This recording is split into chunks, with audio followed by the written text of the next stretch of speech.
Hello, everyone. Welcome to Telling Tales. Welcome to Wednesday night Symbaroum. It's time to get our Davacar on. I hope you're excited, just like we are. Oh, isn't this nice? I'm going to fast forward straight to the promo to avoid any of my usual highly embarrassing introductions this week. I can see that Chris down below on my webcams is very happy about that. Yeah, let's do the promo and then we'll bring on the players and start talking recaps. If you check the links down below, you will find links to Twitch, links to YouTube. You're watching this on one of those, please do check out the other one. You'll find links to our social media, our Patreon, our Discord, all of which might tickle your fancy if those are the kind of things that can tickle your fancy. We run at the moment I'll talk about it because it should be returning next week. We are running 2 weekly streams at the moment. One is Symbaroum on Wednesdays and the other is Vason, which I believe starts this coming Monday, or that is the intention, which is going to be some lovely Free League produced folk horror from Johnny. And I know everyone's looking forward to that a lot. Folk horror is his bag. So that will be very, very good indeed. We also run monthly one-shots. September had 2 of them, unusually, Night of the Hogmen and Call of Cthulhu, both of which are appearing on our YouTube as the weeks crawl by. There's a bunch of historical systems on there that we did one-shots on, so go check that out on YouTube.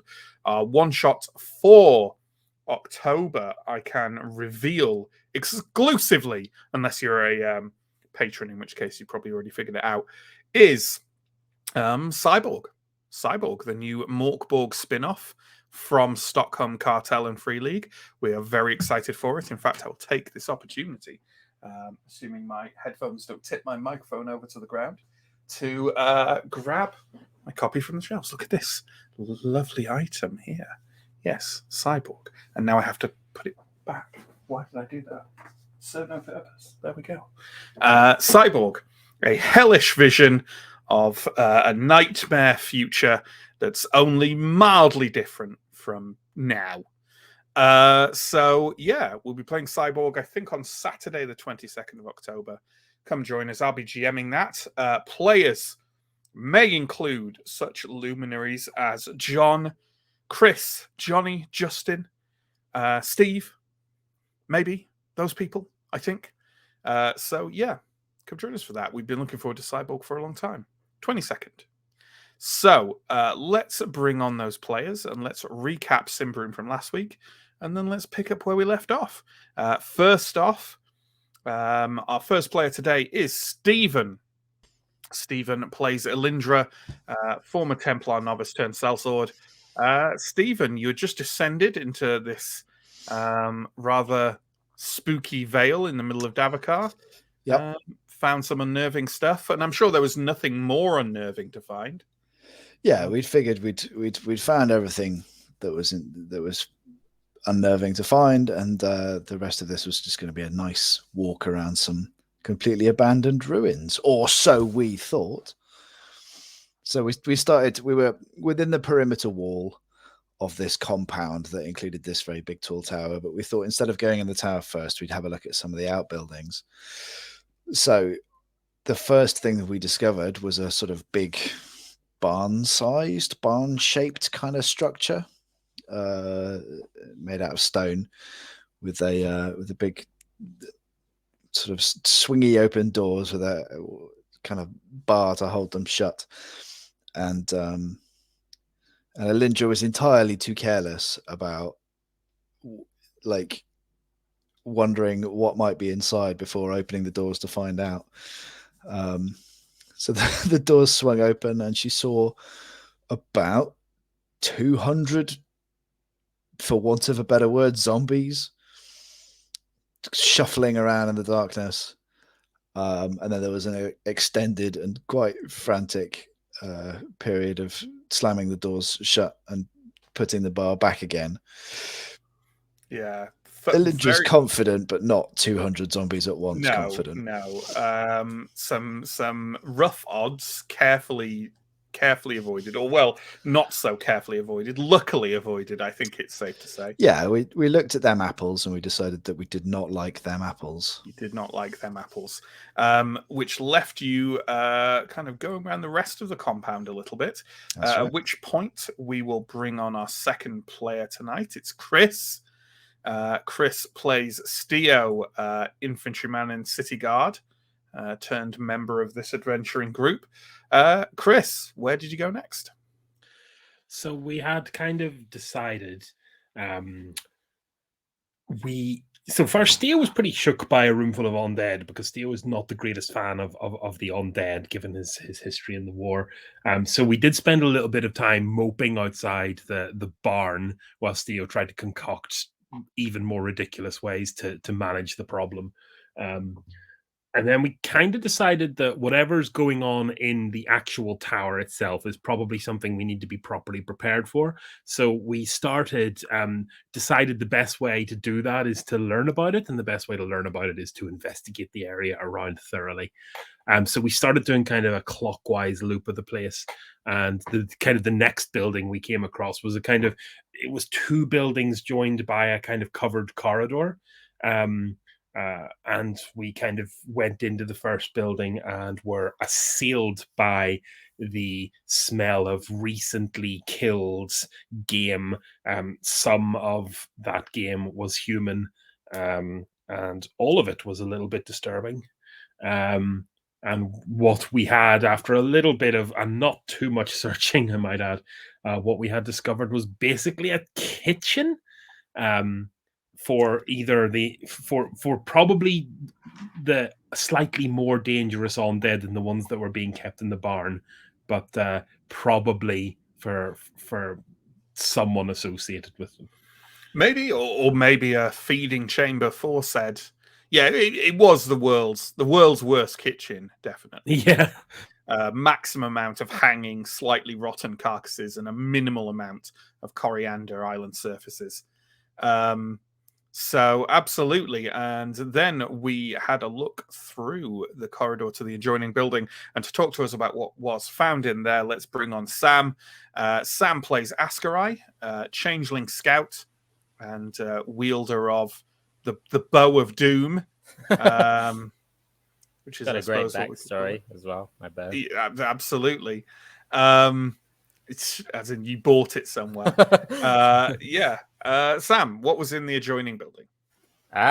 We basically found a lot of possessions of what seemed to be travelers through Davokar.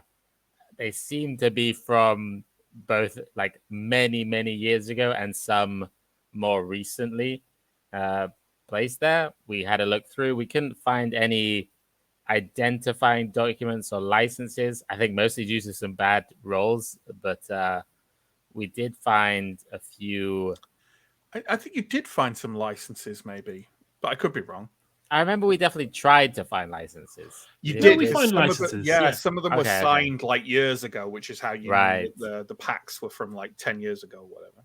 Okay, but definitely it seemed like whoever has been doing this in this Vale has been doing it for a very, very long time. That's the impression that we got. We did find a few herbal cures as well as some elixirs of life, which we haven't really come across too much before, but seem to be healing in return for a bit of corruption, I think was the impression I got. Yeah, Ganderol definitely sort of described them obliquely that way. Yeah. And we tried to get Steer to take one. He refused, saying only for emergencies. Apparently being as in a zombie field. Yeah, being mortally wounded in a zombie-filled Vale. Still not quite an emergency in Steer's eyes. And then I think, did we investigate one more shed type building? Yeah, you found like one? I wasn't even going to mention that because it was so humdrum. But yeah, you found a kind of more like an actual bar, a barn type building that had a bunch of old desiccated crates in that there was just nothing in, basically. Yeah, and then storage building. Then we thought we probably shouldn't hang around in this definitely cursed Vale for too long. So let's get to the tower and see what we can find there. Move the story along. Yeah.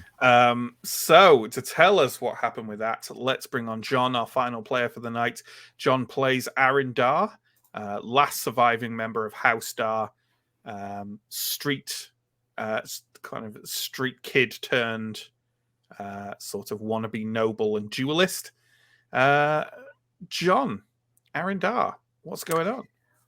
So we decided to push forward to the tower to try and sort as much of this as we could. And basically, as soon as we walked through the front door, we were greeted by 2 Templars and their 2 squires, which we were quite surprised by, who then told us to give up our weapons and join them in a very sinister way.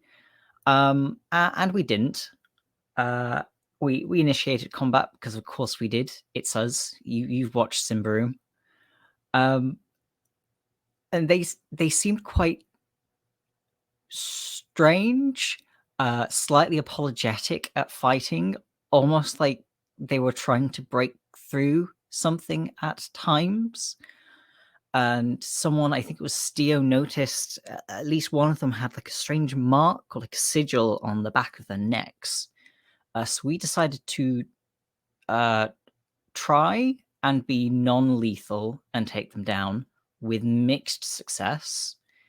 And we finally ended with Ganderald, our changeling scholar who had followed us along, gouging the brand out of a downed Templar's neck, where it sort of pussed and did gross things.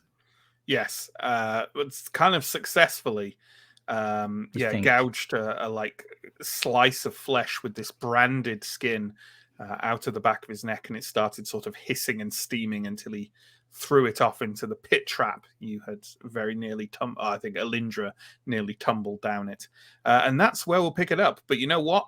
Carving the sigil out of the back of that Templar's neck is not going to stop the other ones fighting you.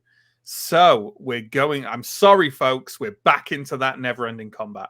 Let's bring up the initiative that we had last week, please. Lovely stuff. So I'm pretty sure we finished around last time because it was Ganderal's action to carve the brand out of the neck of the Templar. And just to refresh our situation here, you're in this sort of entrance hall of this tower.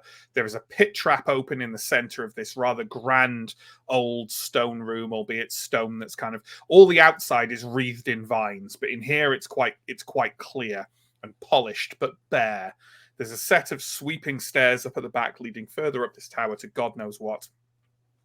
And facing you were 2 Templars and 2 squires. One of the Templars is now face down on the ground, unconscious and potentially bleeding out with a huge chunk taken out of the back of his neck.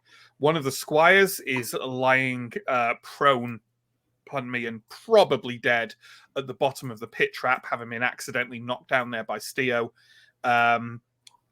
Steo is now facing the other squire, who's a bit wounded, but not hugely. And Elindra is facing the other Templar, who has actually introduced himself to us by name as, I believe, Aaron Kalfas. And he is quite grievously wounded at this point. But we're kind of trying to pull our blows. Askarai, you are a bit away from all this, still at the back of the room, over the past the pit trap. What are you going to do? I guess I would have seen Ganderald get this brand off the guy's neck. Yeah. Can I do non-lethal or like attempt non-lethal attacks with a bow? Is that a thing? I'm straight up just going to say no. I think that's pretty fair. I don't think it's possible. I think if you close the distance with your dagger, you could try and, disarm people or wrestle people or just stab them in a hand or something like non-lethal. But with an arrow, it's too much of a roll, I think. You can fire at people and hope you don't kill them, but no, I won't let you do the pull blow roll. I don't think it's the people who are fighting the enemies that at the moment is Elindra and Steo. Yeah, Steo is facing off with the squire, and Elindra is on top of the Templar, having kind of tackled him to the ground there.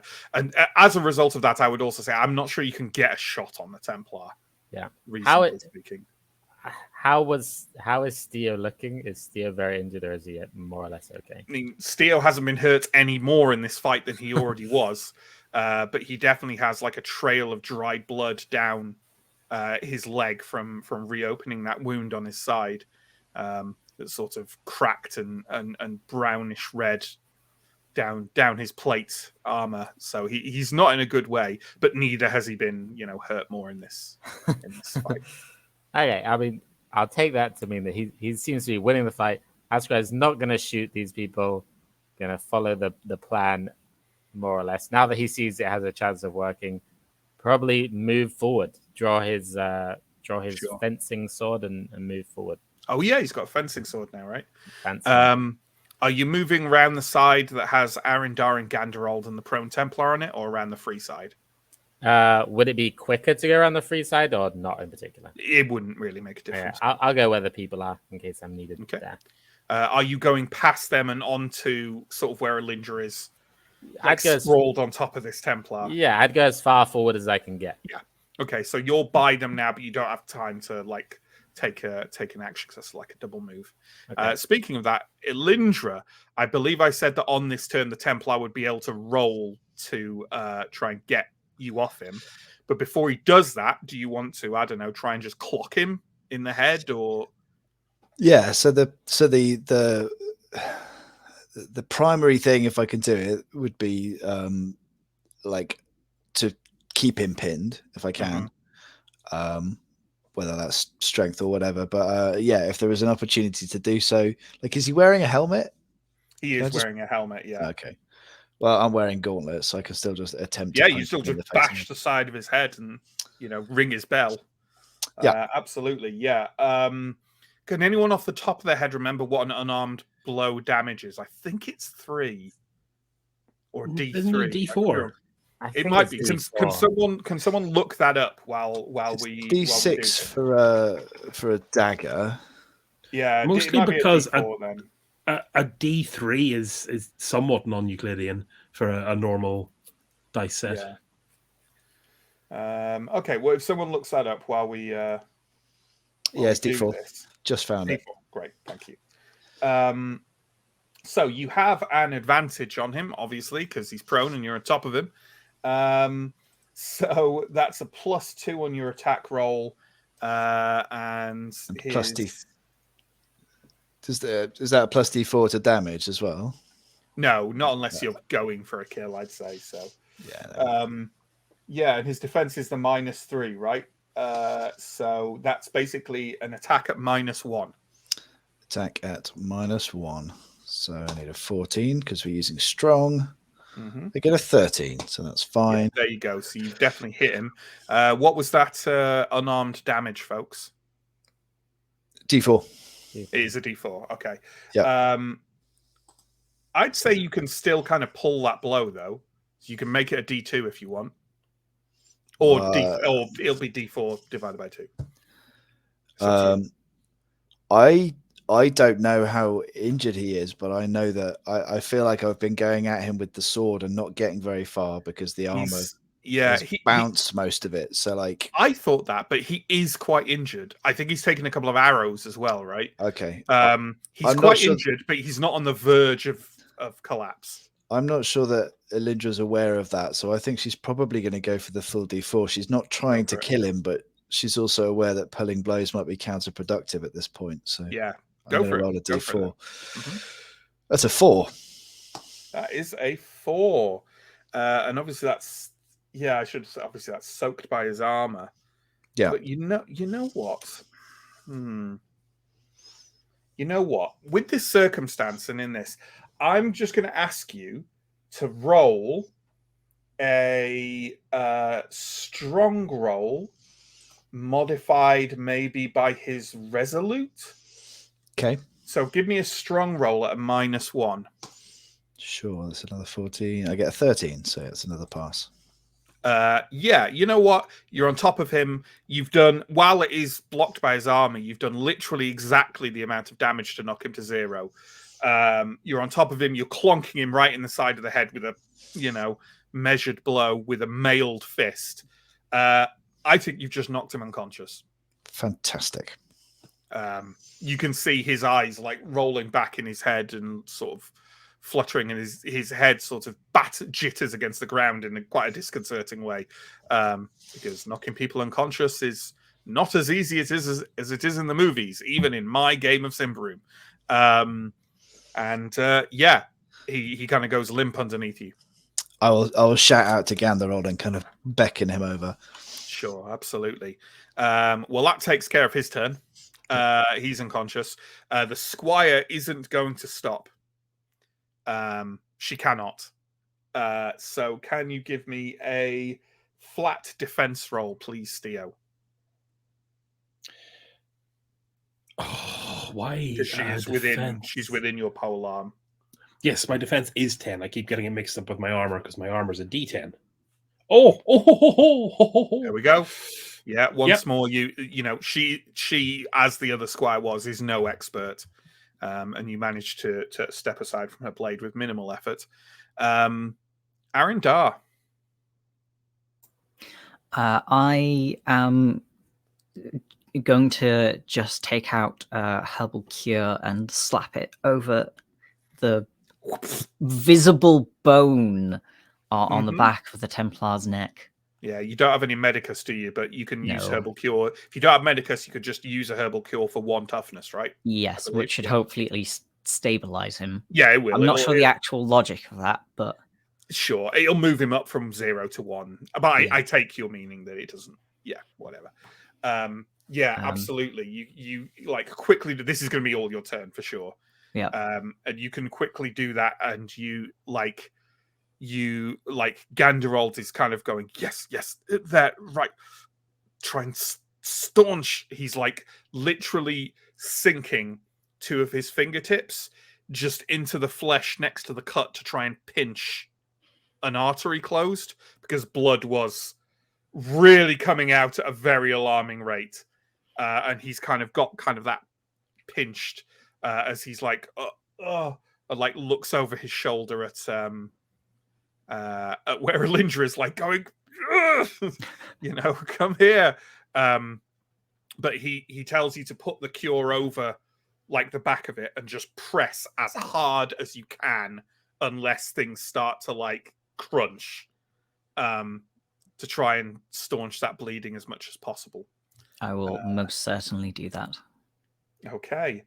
You know what? I'm not going to say it's going to determine the outcome fully one way or the other because you've followed the mechanics. But can you give me a cunning roll, please? Just to see how good or bad the immediate results are, I want to see what state this guy is going to be in. I failed by 1. Unfortunately, close only counts in horseshoes and hand grenades. Your hands are soaked with very warm, sort of congealing blood. Like, you think it's going to stop. You think this poultice is essentially going to stop it, but you are not sure what state this guy is going to be in when he wakes up. So, Steo. I guess, for lack of any support from my friends or other options, I think I'm just going to once again try and thwack the squire. Like pulling your blow again to try and minimize damage. Yeah. So it was flat attack, wasn't it? Or was there a... it's -1. -1 because they have a shield. 14s to win. Oh, whoops. Oh, no. Well, in this circumstance, because it's a perfect hit, right? Oh, yeah. So you know what I'm going to say? Perhaps in desperation, like being the only one left, she kind of pulls the shield back along her forearm to steady it, takes a 2-handed grip on the generally one-handed sword, and leaps towards you with a yell, and you just spin your spear around and let her just... There's kind of a crunch as her nose breaks, and then she just sort of stands there for a second and then slumps over to the side and crashes onto the ground. She's also unconscious. You can take away our initiative, please, John. I'd say that's a perfect hit if you're trying to knock someone out, right? If you're trying to subdue someone. Yeah. So, yeah, there we go. What are we doing now? Ganderald is proceeding towards the other Templar lying on the floor. I will attempt to roll the Templar over onto his face and see if I can kind of get his helmet off. Yeah, you can indeed. Yeah. A lot of lank, very unwashed hair, as if unwashed for years, furls out onto the floor. Stanky boy. Okay. Well, I'll try and sort of hold my nose and move that out of the way. And you can definitely see this, some kind of sigil.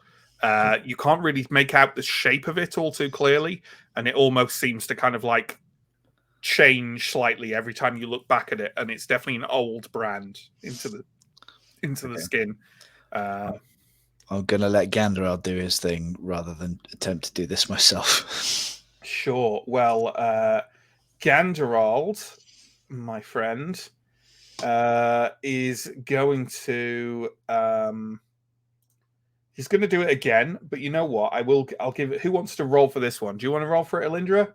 Given that you're there, he's going to roll cunning again, but he's already done this one, so I'm going to give him a +3 on it. Right. So your target's 16. Need a 16. We get an 18. Okay. He as you're kind of there, are you kind of holding the Templar down or anything? I guess. I mean, he's unconscious, but it's possible that he'll come round again. So yeah, try to keep him still. Ganderald kind of leans in and kind of takes his knife and presses his thumb against it to sort of steady it, and kind of slices what seems to you to be a very large chunk of flesh out of the back of Erin Kalfas's neck. And almost immediately, I'm literally going to say that you have to kind of go because there is a spray of blood out from the back. Ganderald mutters something panicky in a language you don't understand, and desperately tries to like grab a bit of, tears a strip off his robe and starts to pack it around. And about 15 seconds later, just his shoulders slump, and you feel the body under you kind of judder for a second, and a slow, almost peaceful sigh coming from the unconscious man's throat, and then it goes still.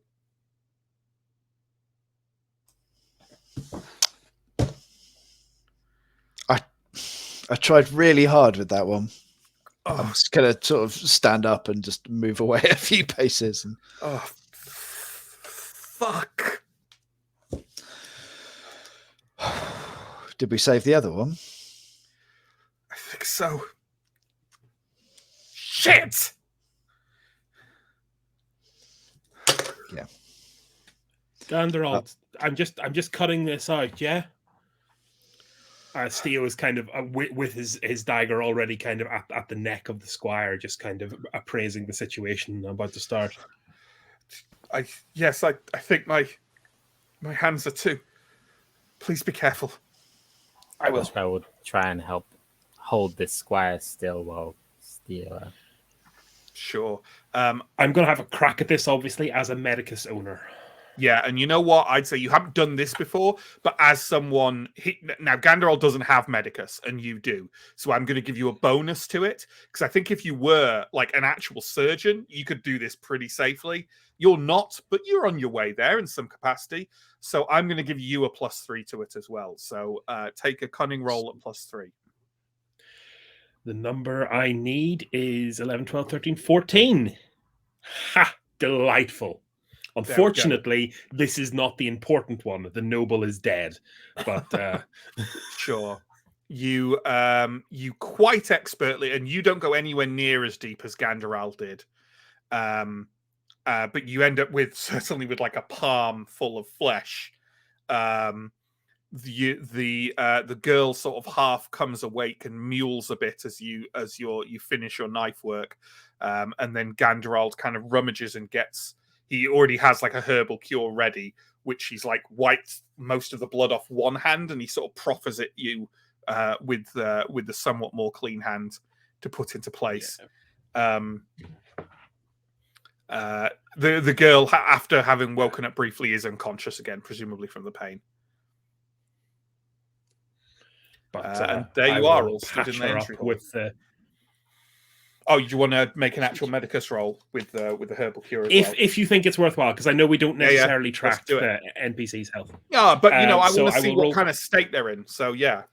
Yeah. Okay. So once again, cunning, flat, I assume, because it's just a normal medicus flat at this for this stage. One.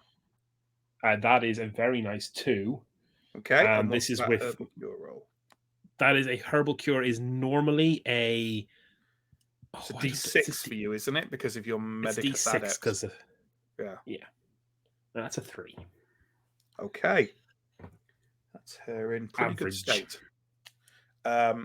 So yeah, you can any one of you can tell from looking at the Templar on the floor and the Squire on the floor. The Squire is going to wake up in a much better state than the Templar.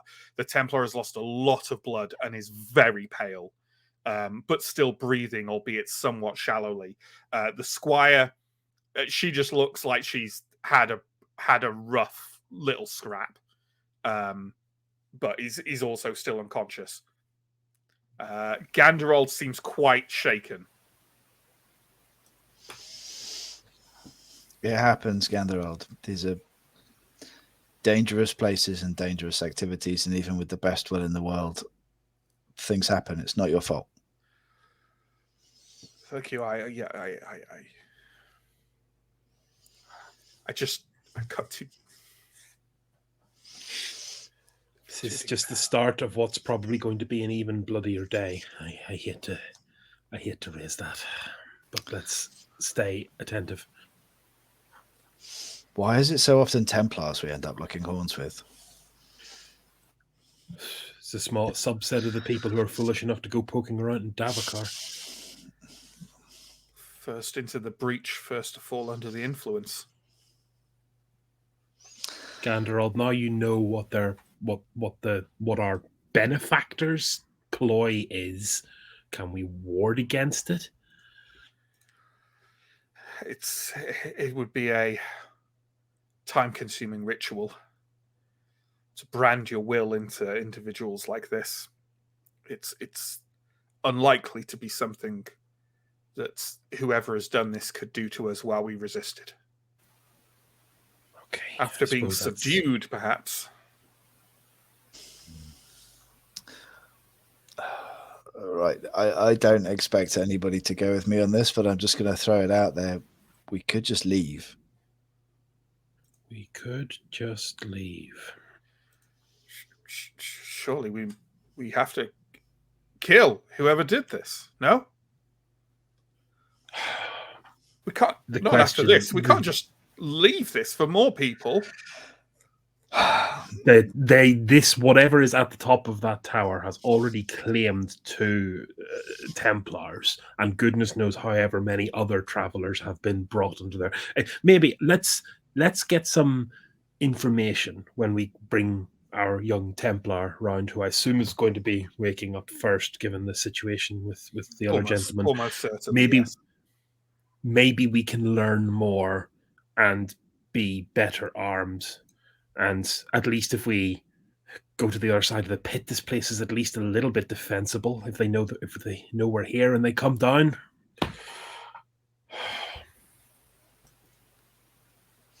But yeah, whoever this is, it's powerful dark magic. I think. I mean, we've come this far. I think we should try and finish it before whoever is here unleashes this army on the rest of Davokar or the rest of Ambria. Yeah. Let's get the information. I mean, 300 of the undead are an inconvenience rather than an apocalypse, but I'm concerned about what else might be upstairs. Yeah. Is there a door on this entranceway that we've come in?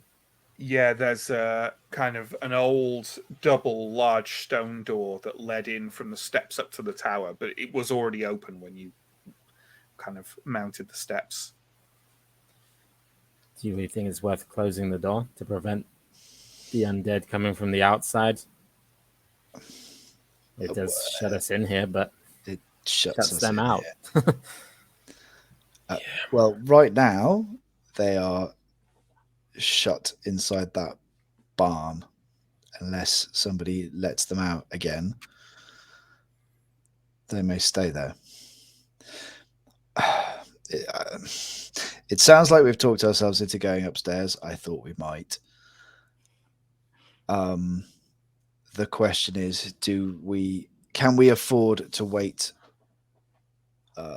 for one or both of these to wake up to question them? Given the information we could get out of them, I don't think we can afford to not wait. Okay, but are they going to be 2 minutes or 2 days? Let's give it enough time for us to catch our breath. And if they don't, maybe, I don't know. I was going to suggest lunch, but I've kind of lost my appetite. Do you think it's safe to take my hands away yet? Oh, Yeah. I'm sorry, Aaron. Yes. And let's turn him over. We don't want him choking. Do we prop him up as well, or would that put? Yes, in a sitting position. I will very gently do exactly that. He's a big guy, so it takes a couple of you. Gandral will help you as well. So I'll kind of take this opportunity to do my kind of flavor medicus thing, not necessarily on the wounds around his neck, but the other combat wounds, just kind of patch him up. Yeah, sure. Absolutely. I will specifically point out the bits where I stabbed him. Sure. Good. He's just had a herbal cure, so I'll go ahead and say, actually, it's a herbal cure when you use it a D8, because don't you do? Yeah, you're right, actually. So I should have had a bigger dice there. Yeah, because you just do D6, right? And then it goes up a step for the herbal cure. Is that right? Yes, here we are. It's 1d6 without and 1d8 armed. I did write this down on the character sheet. It won't make much difference for the squire, but it's useful for this one. So do you want to give me a cunning roll then? Sure. Oh, that's a failure. Yeah. Arendar ran him through quite thoroughly. You're not sure there's a terrible amount you can do, but for what it's worth, you bandage the wounds. I mean, good job, Aaron. If I ever need a watering can, I'm going to come straight to you. I didn't think I'd be able to get him to submit if I just hit him. Look, I can't imagine how you would get someone to submit with a pointy fencing dagger. Well, this is no criticism from me. Asper is going to stand at the door and keep a close eye on the undead barn building if he can see it from where we are. You can indeed see it from where you are, roughly. There's kind of some trees and foliage in the way, but you can definitely see the outline of it, and nothing seems to have changed. Sounds like Steo and Arendar are over by the other Templar, and therefore I'm going to say it's a Lindra who hears a sort of low, weak voice saying, "Is it over?" Where's the voice coming from? It's coming from the squire on the ground. I will go over to the squire. Templar. Yep. But we're here to free you, not to hurt you. We should leave. What's upstairs?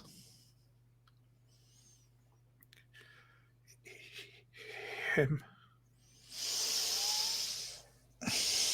And what is he capable of? Anything. He has. There are so many of us. We're the only ones who live, but the building outside. I can barely remember anything but his eyes. How long have you been here? What year is it? Steve doesn't know what year it is. Yeah, it's. I believe it is. You know what? Let me get a. Oh, it's on the Get the timeline. isn't it? timeline up. I think it's 22. Let me get the timeline. That sounds about right. Which is in the core book. 21 says it's present day. Right, so it's Yeah, 22. okay. Yeah, because obviously Well, yeah, about a year has yeah, passed since. Yeah, it's 22. 3 years.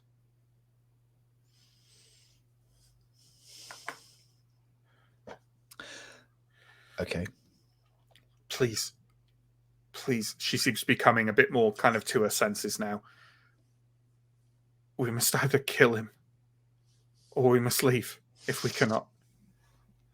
I think my colleagues are leaning towards trying to kill him, but I'm kind of looking over to them at this point to see if they've kind of heard the conversation and if they've. I think at this stage I will have spotted the conversation, so I'll walk over and proffer a water skin to the squire. She kind of gulps it down hungrily, and when she's done, kind of seals it, and she's blinking now and seems kind of much more like someone coming to themselves. She rolls over and says, "Where is my master?" We tried to save them. We didn't come here to kill servants of Prios. The other Templar, he lives. Just about. My master and I, we didn't get their name. We were just accompanying a caravan. The caravan master decided to come down here. We offered our blades for protection.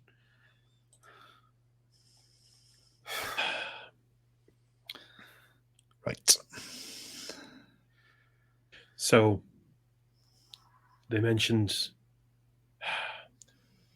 mentioned before they attacked us that there was to be a vanguard and the common army. Now I assume the common army are the shambling wrecks in that barn, and you were the vanguard.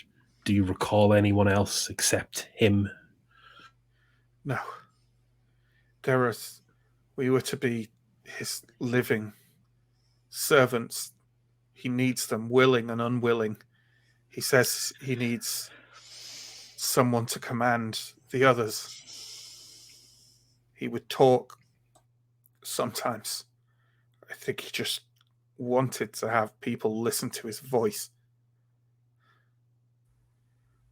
He made us teach him Ambrian. Kind of look over to Ganderald and kind of go, so an enchantment of the voice perhaps is his? I think he just likes conversing.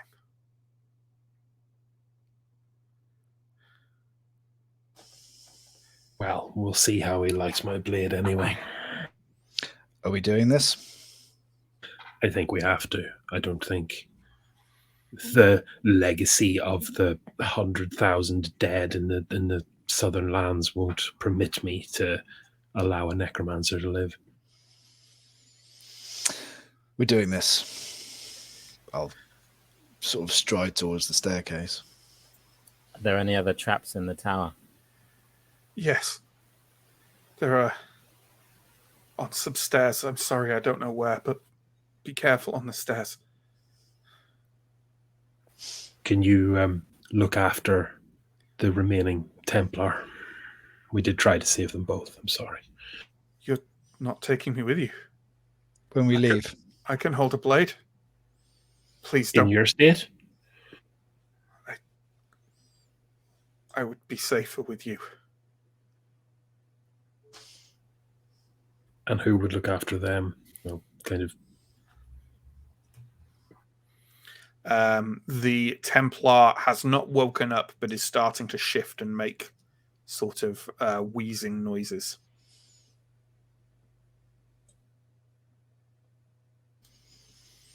I would appreciate another blade, but we've managed to save 2. I'd rather not lose one to being hasty and thirsting for revenge above tactical soundness. I cannot stay here. Either I come with you, or do you have a camp? Or where did you come down the valley wall? Yeah. If you have to do something, ready your blade. Come. We'll pick up the Templar on the way out. I understand that you need to act. She nods and reaches down for her blade and shield and kind of stands up. She seems in honestly relatively good shape given what's just happened to her. She has blood soaking down her mouth and chin from where her nose was broken by Steo's spear haft. But otherwise, she seems ready, if a little lightheaded. Does she in general look in better shape than Steo? Yeah, honest. I mean, how much toughness have you got, Steo? I got 6 out of 13. Yes, she looks in a better state than Steo. Okay. Do you know what? If it's a necromancer, I'm going to break with tradition and accept. I don't know. How bad's the corruption of these things, Ganderald? I'll kind of. Let me actually look that up and see how bad it can get to give like a context for his response. Because I think if you roll badly, it can be quite bad, but it is only temporary. Let me. You know what? I'll read you this, and you can translate this into as Ganderald's words. Consuming an elixir of life gives the drinker regenerative powers that heal 1d6 points of toughness over 1d6 turns on the character's initiative. Sadly, the character also suffers 1 temporary corruption for each turn the elixir is in effect. So a maximum of 6 points of temporary corruption. What's your corruption threshold? My corruption threshold is 5. Sure. Literally rolling the dice. But you don't have any other usual sources of corruption. So even if you do go over the threshold, it might be. Yeah, if you just go over the threshold, I can't remember what the border is because we don't often go near it. But going over the threshold, a certain amount just results in some, stigmata, isn't it? You just get a corruption mutation. Yeah. Stigma and an amount of permanent corruption. Yes, And we think, according to the rules as written, once you've gone over it once, then going over it again doesn't do an extra roll. But I think that depends on your interpretation of the rules. Yeah. Probably fine. I'm sure this evil sorcerer doesn't have any corruption-based abilities. Of course not. Do I recall these things from the military, or are these things very much kind of a little bit weird and kind of... No, you've got a fairly decent understanding of the danger of these things. But also their potency, because it's a lot of healing, and it's probably going to well overshoot my limit. Yeah, going over your corruption threshold results in permanent corruption and stigma. Going over double your corruption threshold is like you're done. Abomination. So you can't get the worst result. How much healing does it do? Does it do 1d6 per turn for a number of turns, or does it do 1d6 total over that many turns? No. You roll a d6 to see how many turns it's active, and every one of those turns you will roll a d6 to see how much you heal. It's pretty powerful. That's very okay. powerful. Look, it's I remember good during combat as well, in case you are actually taking damage too.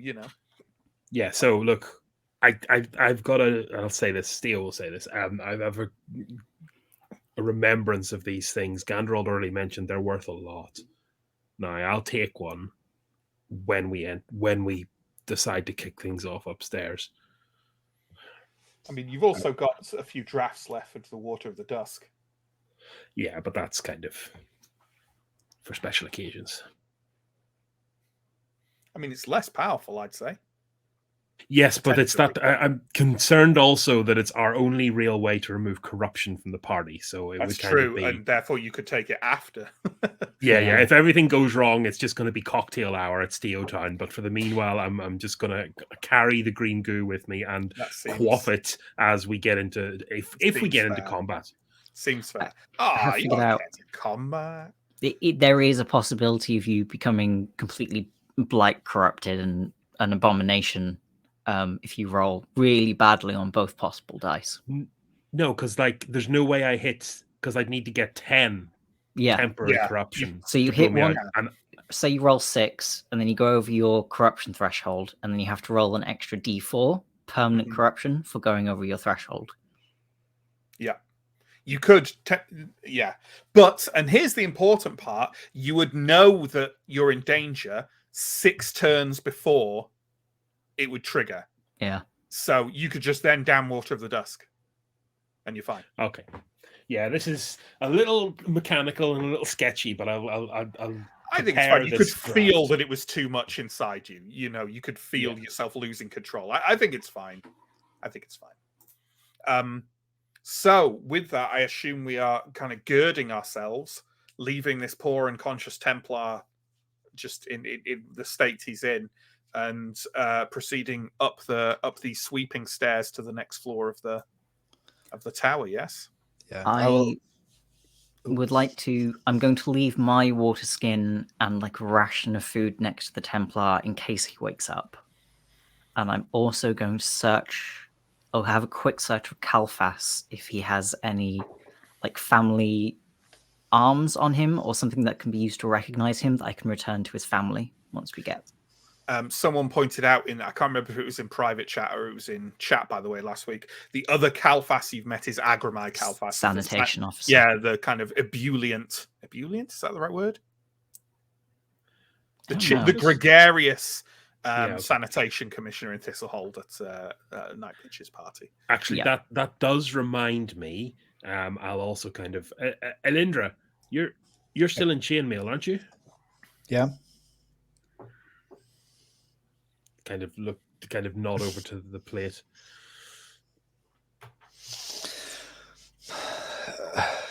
I'd rather have a day and a blacksmith to fit it properly, but given the situation, I decided to roll a 1.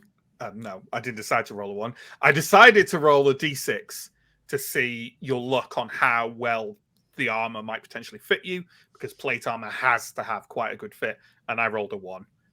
So I'm going to say that he is like very much. I'm going to say this Templar is quite a hefty, kind of very barrel-chested. You know, he's a little chunky dude. Yeah, he's pretty big. You know, let's Brian Blessed, Samoa Joe on a list together at last. Kind of like very big lad. Like his armor is not going to fit you. It'll rattle around. It won't fit, Theo. Damn it. This is fine. I can move in this. I suggest that if the stairs are trapped, that we send up whoever has the best eyesight first. I'm happy to hear Seems a good option.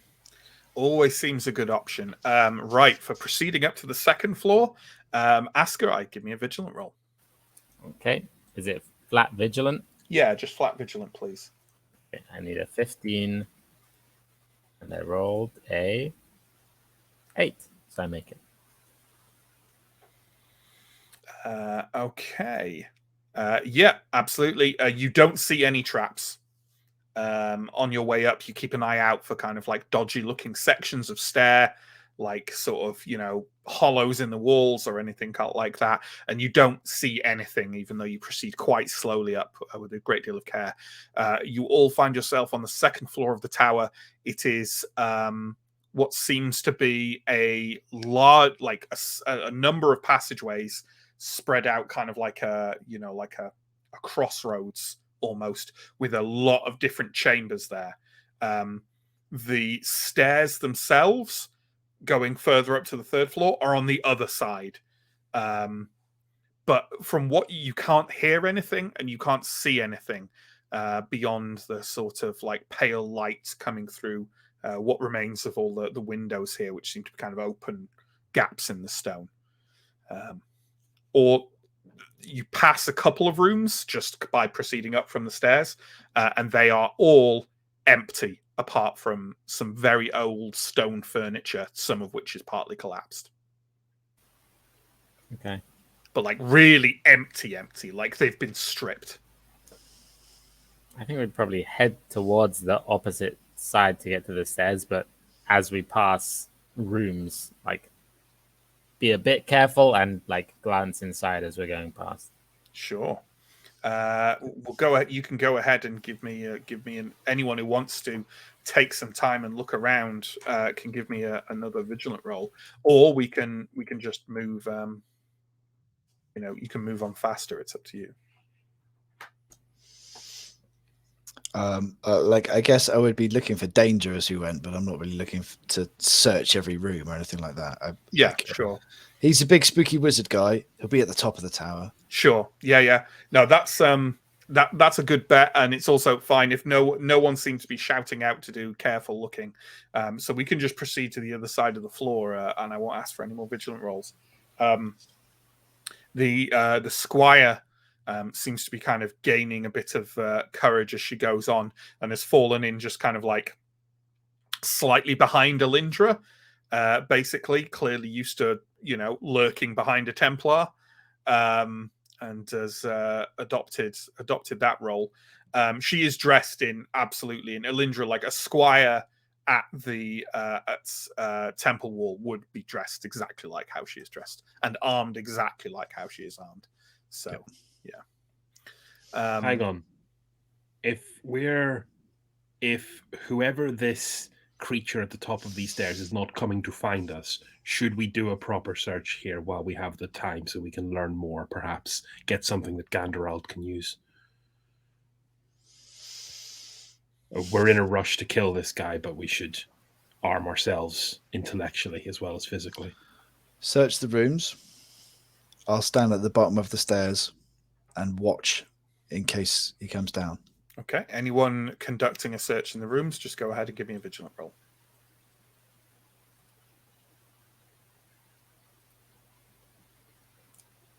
I rolled another 8, which makes it. Okay.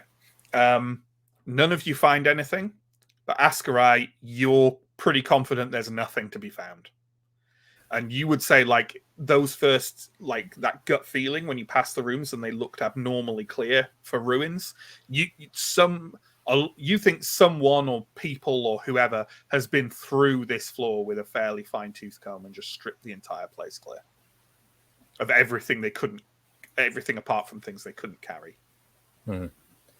Whatever was here has been moved. I don't know if they've taken it up or taken it somewhere else, but there's nothing here. I don't know how much furniture necromancers need. Well, it's for his whole army. At least one slab, you'd think. I think his army seemed fine standing. The part of it we've seen. Is there more to the vanguard? No. The squire. Sorry, what was your name? My name is Revelia. No, Revelia said they were the 4 we took out were the only 4. The only 4 living. Are there more undead in this tower? I don't really know. It's certainly possible. There are so many.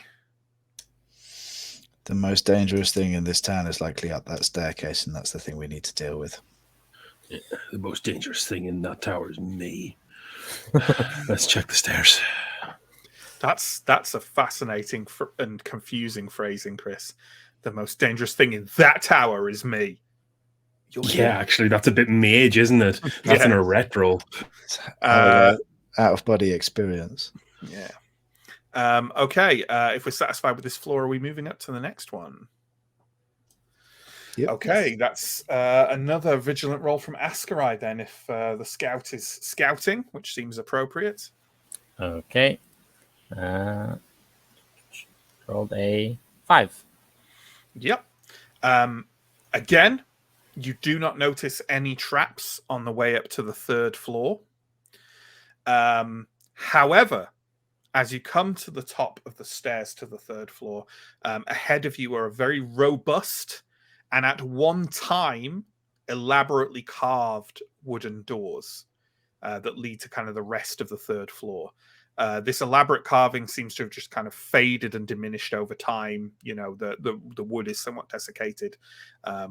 They maybe at one point it was, you know, a very lovely piece of craft work, and now it's just very, very thick kindling, you know, or like just a very functional doorway.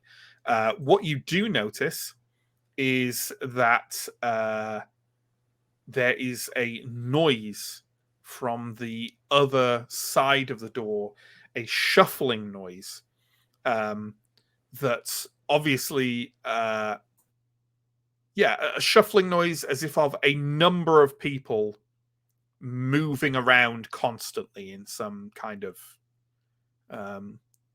like it sounds repetitive, like they're walking back and forth or something like that.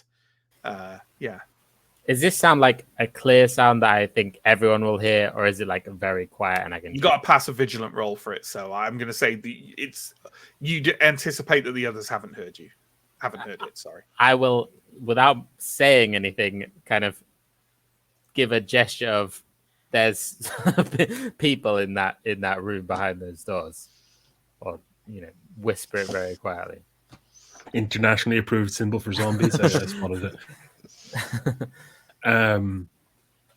Should be. There is no way through onto the rest of the 3rd floor without going through these doors.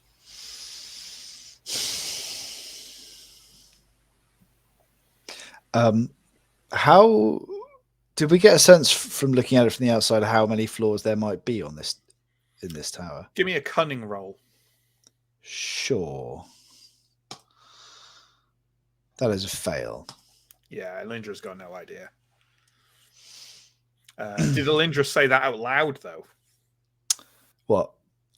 How many floors are there? Yeah. No, she's probably not. Fair enough.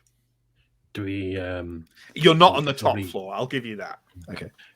We should probably go through one of the doors that doesn't have the undead behind it. There are no other. Literally, it's this one door. set of doors. It's just one door, is it? Only set of door. Yeah, it's a short corridor away from the stairs, and then these double doors. There is no further way through this floor, and therefore up the tower without going through these doors in some fashion. Okay, ready up. Yeah. Wish we brought a priest. This explains why he's not come down, because he doesn't need to. Do we want to take a peek at least? Like, I feel like if we'd taken a peek into that warehouse outside, it would have been a little easier. Yeah, I think let's at least see what we're dealing with and be prepared to come back out. Like, do these doors have any mechanism for like securing them closed from this side? No. Okay, so once we've got their attention, there's every chance. And do they open inwards, outwards? They open. Oh, that's a good question. Let me. They open towards you. Okay. So once we've opened these and had a look, if we catch anything's attention, it's going to be quite hard to keep them on the other side of that door. Sure, but best be. We have a discreet roll hovering over the horizon, I think. So I think ahead of this, Theo's going to kind of set himself up in the true pikeman fashion, kind of in front of the door. Plenty of space for people to get around him, but absolutely preparing for all hell to come through that portal. Ganderald sort of, I assume everyone is communicating in this fashion, kind of quite low and whispering. Ganderald has been rummaging in his satchel he has at his side a little bit, and he gets out a small glass jar with a stopper in it, sort of works it out, dabs some on his fingers, and just leans over to like where the old rusted metal hinges are flush against the stone frame of the door, and just starts smearing some oil kind of down the side of the hinges. Good idea. That should help. Maybe. Scholar and housekeeper. Good work. Who is doing this? I will. I've actually never checked Ganderald's discreet. Maybe he's True. quite sneaky. Let's have a look. Let's have a look at his discreet. No. Who does have the best discreet in the part? I don't think it's a generally strong thing for any of us, right? I think it's me. Okay. It's my second highest, 13. Okay. Yeah, it's you. That's all right. Oh yeah, because you use it for feint, right? For your melee fighting. Okay. Well then, do you want to take a discreet roll to see if you can creak open this door without alerting whatever's inside? That's a discreet plus 3. Okay, nice. So I need a 16 or less, and I got a 12. So I make it. Yeah. You know what? Thank Prios for Ganderald's door oil, because it swings open really, really silently. Could you give me, before I describe everything inside, could you give me a vigilant roll at -1? Okay, I need a 14. I rolled a 3. Okay, So, yes. then I will describe what you see. And I think it's safe to say you're probably the only you're just moving it ajar, right? You're the only person who can. Yeah, I'm opening it as little as Yes. as little as I can possibly see through. Well, what you open up and find is, I think it's safe to say, not what you expected. In some ways. In other ways, it's exactly what you expected. At first, you are shocked to see what seems to be a noble court. A noble court dancing. Undead women and men dressed in quite mismatched but rich clothing. Their faces are painted white with chalk, their lips red with rust-coloured oils. They are wearing, as I say, mismatched, dirty, and often ill-fitting clothes that seem to have been selected from what the guests of the castle had in their backpacks upon arrival. The hair of the women is set in sloppy styles, decorated with drooping flowers or withered leaf laurels. The shuffling noise is them performing repetitive, looped dances with each other, occasionally changing partners. The surrounding of the chamber, which is a very large one, and you can see the stairs sweeping up on the other side of it, seems to be where most of the furniture, mostly decaying wooden and kind of stone furniture, has gone. There are very old, ragged remains of tapestries and other sort of artistic endeavors on the wall, including some fairly typical Symbaric sort of bas-reliefs and carvings on the wall, all of which have smoothed to almost nothing over time. Overhead is one of the only few remaining large bits of furnishings that still looks in somewhat shape, perhaps because it's mostly made of metal and crystal. But you can see that there is a large, ornate, sort of jaggedly designed chandelier hanging overhead. And as you kind of like lean back to inform your fellows of this, you do notice that right beside the door is some kind of winch contraption that still seems to be active and definitely seems to be strung up into the shadows overhead, as if perhaps holding a large, jagged, heavy chandelier up. Okay. Are the undead armed? Do they have weapons? Or They do not, but they do have their hands look more like clawed talons than they do like they're mostly decayed and with shards of bone and stuff. But no, they don't look to be actually armed. Okay. I will, as you say, lean back, probably pull the door not fully closed, but so that there's no like light coming through, if you know what I mean. I should probably indicate how many of them there are. You counted 15. Okay.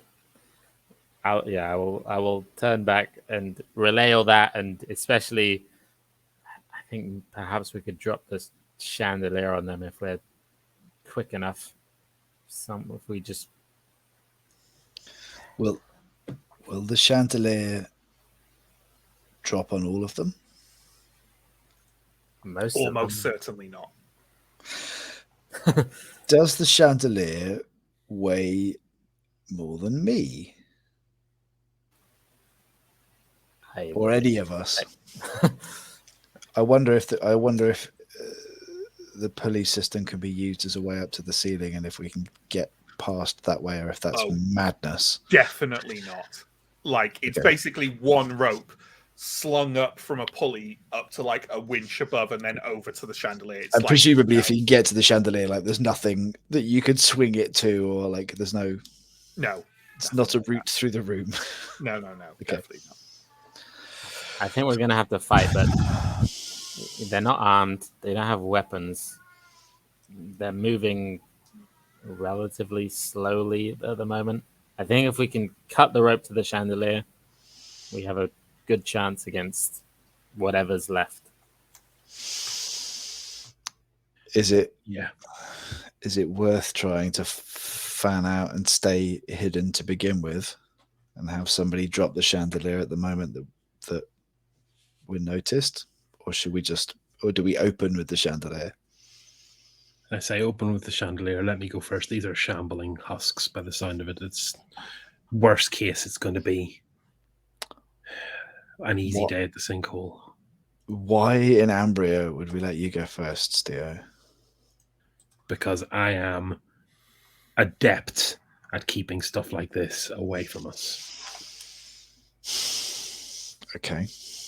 Is our plan to try to move around the edge of the room as a unit? Or are we going to kill all of these things?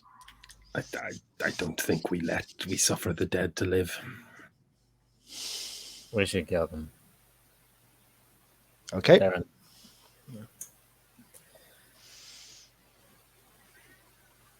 Sorry, I am trying to drive away my cat. Okay, so what are we doing then? We're going to trigger the somewhat cartoonish chandelier drop, and then we're going to kind of enter the room, kind of Steo sort of first-ish, but probably we're just going to fan out and start hacking whatever's left. Sure. Are you, being as you're entering the combat here, Steo, is this the point at which you are taking a draft of Elixir of Life? I really don't, because it's going to overshoot the healing so much. Oh, fuck it! There's going to be a rebellion if I don't. So yes, I will. Okay. Once we're in the room, before I kind of brace up, I will. Sure. Well, then, first off, give us a D6 roll, please.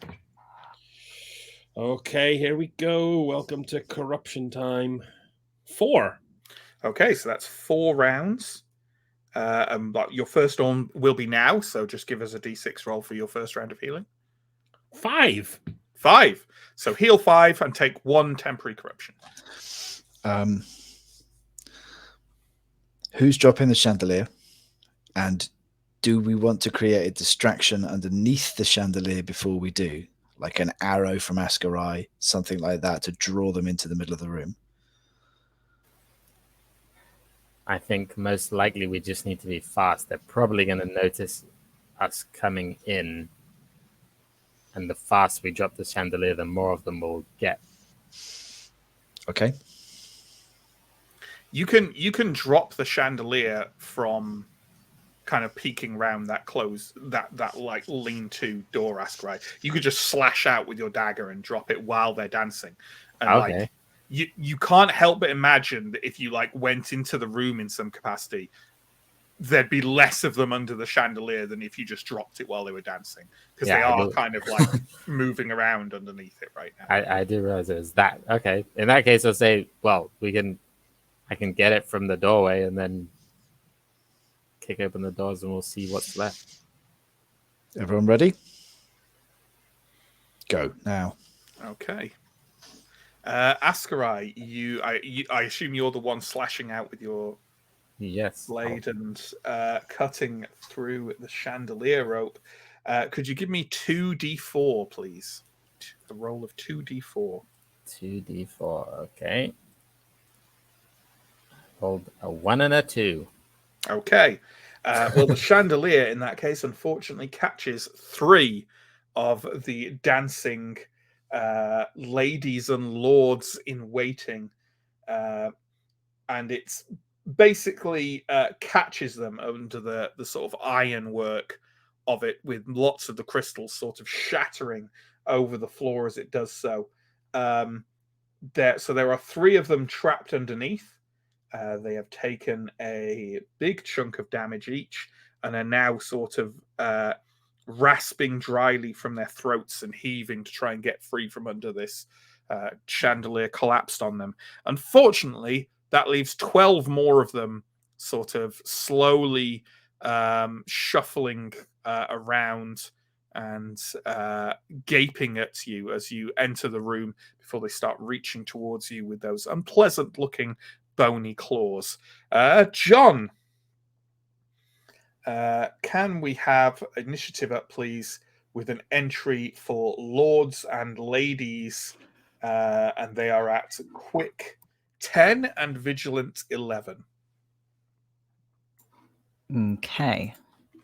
How do you spell the squire's name, by the way? You spell it Revelia, but you could just put NPCs at the end. Oh, yeah, that makes sense. Okay. 1 second, I will get that up. But Well, Ascarai is going to be first, right? Yeah, So, unless he doesn't. Unless he doesn't want to be. So, Ascarai, what are we doing? Can I draw my bow? Can I have my bow out? Yeah. Everyone can have their weapons ready. That's fine. Okay. I'm gonna draw my bow, and I'm going to. Do I have to open the door? Is the door? I think we like Elindra basically, Stephen basically said go. So I'm assuming that the door has been pushed open and you're all ready to charge or attack them or what have you. In that case, I'm going to shoot. I'm going to do my 2-shot ability. I'm not expecting them to be super armored. No, they do not look very well armored, if at all. And I'll also use on the first one I shoot at, I'll use my hunter's instinct. Your hunter's instinct on that one, yep. Well, their defense is just 0. So go ahead and start up. I need a 15. I rolled an 8, so it hits. The damage is a D10 plus 1, which is 10 damage. Okay. There's these lords and ladies stop their dancing, turn around and kind of, I don't want to give it, they're not shuffling zombies, they were kind of going through the motions with some stiff grace. And one of them kind of reaches out and lets out a dry, raspy gurgle as he kind of takes the crash of the chandelier echoes through the room, takes a step towards you. Ascarai reaches up, looses an arrow, and the creature reels back and collapses on the floor with that arrow transfixing his skull. He does not move again. 1 down. I'm going to take my second shot at whichever one seems closest to us, basically. Sure. And this one, I rolled a 13, which makes it. For the damage, I rolled a 4 total. 4 total damage. Okay, another arrow sinks into a shoulder, but this lady keeps coming a little bit where the other one collapsed and expired. Elindra.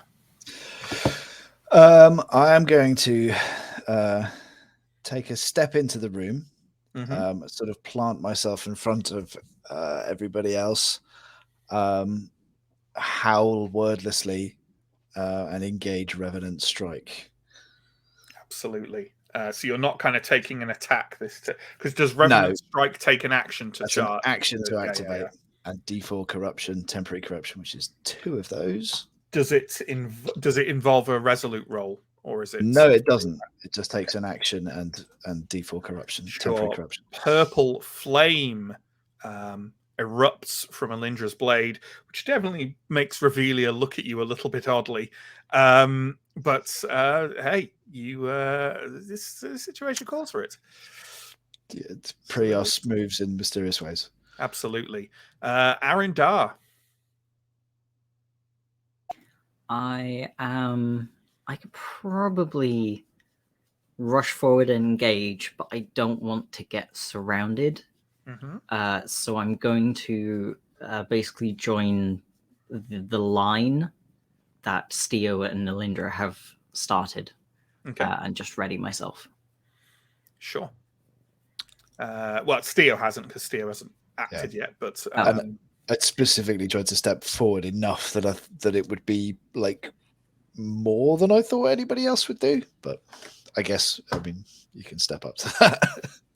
Yeah, I think I was trying to be in front of the line rather than the line, but I mean, the danger is if you're the first person to do it, though, like people just move it behind you however they want. Yep. Yeah. So okay, so you've just stepped forward rather than engage one of them. You're just. You know what? I'm reckless. I think I'm going to go for it. I'm going to engage one of them. You're going to bound past Elindra and engage one of them. Sure, absolutely. You engage a lord, and yeah, their defense is 0. So okay. So that is cocked dice. So that's a hit and 5 damage. 5 damage. So yeah, you bound a couple of steps past Elindra and thrust out with your blade, transfixing one of their chests on your sword. It would be a killing blow if they still lived, but they do not. And they simply lurch away. You manage to disengage your blade, and then they come reeling for you once again. And this one is engaged with you. So that is fun.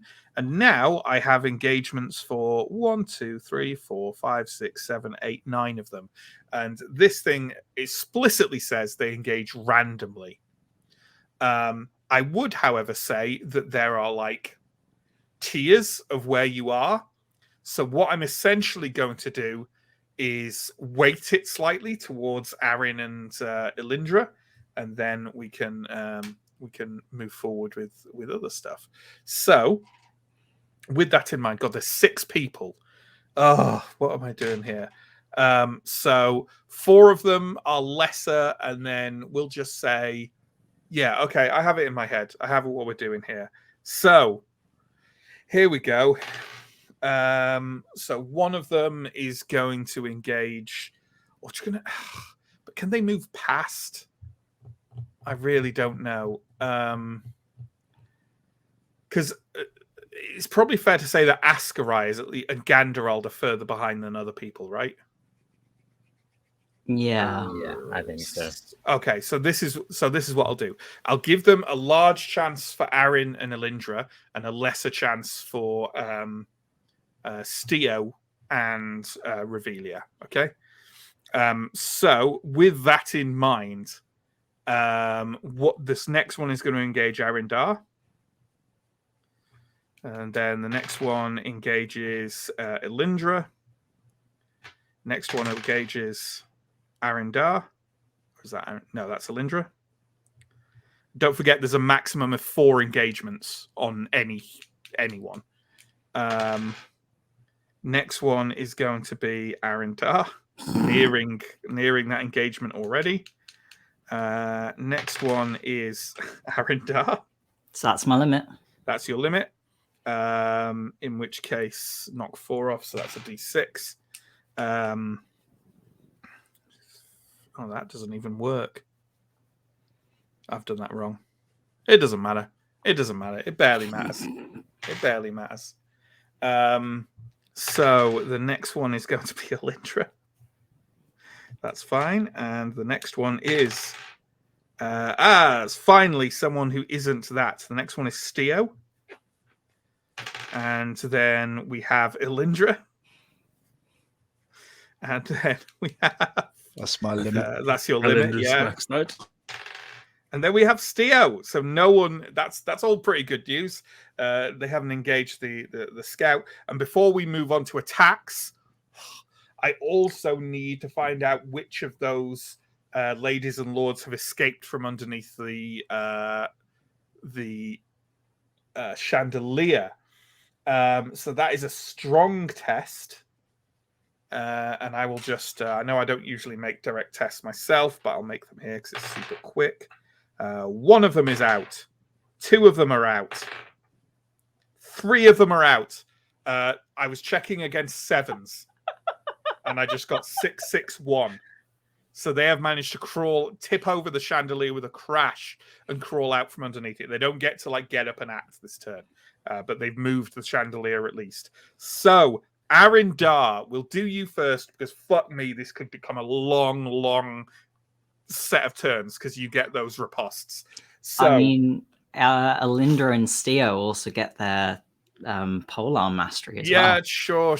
Well, not Alindra doesn't. Well, two-handed. Yeah. They're long attacks. Okay. I don't think they're not in response though, are they? Oh, Yes, know, I get them on engagement. Yeah, Steel gets one on engagement. I think. Yeah. Okay. I guess I only get. I was just trying to look up how many I get, but I think probably one. Well, let's take care of Aaron first. So, Aaron, 4 defenses, please, at +1. Okay. They are not fearsome assailants. There's just a lot of them. So my target is 15, and I will roll 1 success, 2 success, 1 fail. Okay.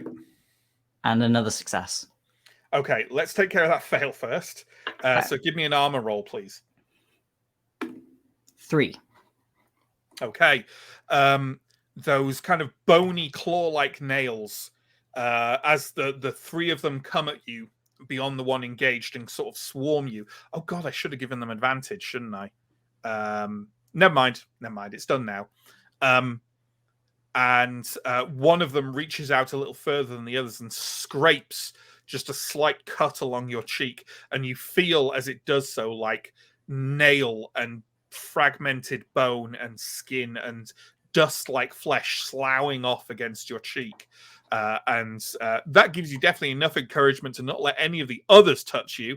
So take 1 toughness for that. And then I guess you get to attack the other 3 of them, right? Yeah. With the defense of, the defense is flat. So, okay. So first we'll do the one you've already wounded. Okay. That is, a miss. Okay, never mind. Next one. That is a hit with 11 damage. Oof. Okay, Yeah. let's do the final one. That is also a hit with 5 damage. Okay. So what happens here is after you reel away from the other one, the others sort of claw towards you, letting out horrible hissing noises that stink of sort of dust and decay. And almost immediately in horror, you react by kind of dodging back and unusually slashing broadly across the group of them, and the tip of your blade, which is still, you don't actually have a rapier, right? It's like a long... There is a cutting edge to the sword, right? It's not like a dueling. It's just described as a fencing sword. Okay, I think it's more like a long, thin saber than necessarily a it's not a foil or an épée. No. It's like a rapier or a saber. So there is a cutting edge to it, and you reach out and slash across, and one of their throats just explodes in dust and bits of desiccated flesh. They seem to have been here a long time, and that one stumbles to the ground slowly and pitches forward, dead again. And another one kind of comes at you, and you manage to drive your sword through their shoulder, but not down them just yet. So now you're facing 2 that are quite wounded and 1 that is fresh. And the final one is dead. So let's move on to Alindra. And yeah, as you've put in the chat there, Alindra, you get 1 long, free attack per round. So why don't we just take that straight away? Sure. With the first one to engage you. defense modifier is nothing at all, right? Correct. Oh, that's a miss. But two-handed force means I get to try and get them on the backswing. Mm-hmm. That's a hit, but it will only do 1d8 damage. I don't know if the Revenant Strike also adds. I think the Revenant Strike will still be added. Yeah. Okie dokie, a d8 and a d4. Oh, 12. Yep. The first one that comes at you is the most articulate one any of you have heard so far, letting out a croak that may or may not be some kind of name or word. And you respond by, taking one bit of fancy footwork backwards and thrusting your blade so that the whole thing impacts through the creature's face, which rapidly comes apart and disintegrates as it tumbles to the ground. So that is one down. And then you have 3 attacks against you. Yep. And they will be, I unfortunately have remembered the advantage. So they will be attacks. Your defense roll will be at -1. Okie dokie. Shall I roll 3 separate defense rolls? Is that the idea? do them. Yeah, do them, but do them all at once. So defense -1, I need a 12. So we get a 19. That's a fail. Mm-hmm. 13. That's a fail. And a 20. Wow. The dice are swingy tonight, aren't they? Definitely swingy. I mean, that's a fumble defense. So the damage received is increased by 3.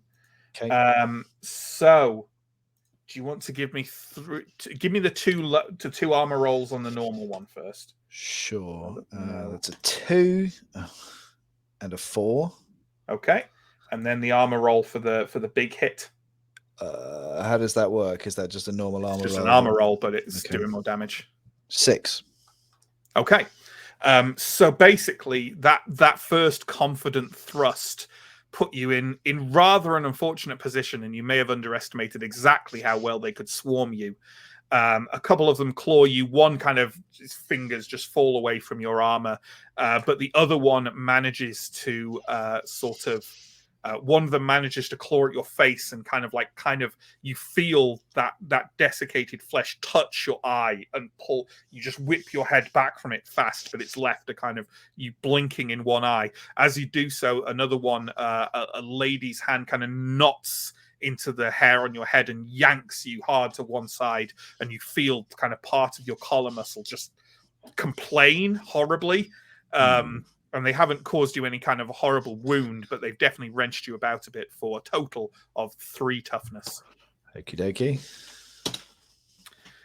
So next we have Theo. So that is immediately. Am I being engaged? You're being engaged by 2 of them, my friend. So that is immediately an attack on both of them, right? And not only might that deal damage, but also they will just keep getting stabbed and can't attack you until. Yes. Yep. I've got to put him in the steel box. Absolutely. That is just a flat attack. Oh, no, it's not. It's not. It's an attack.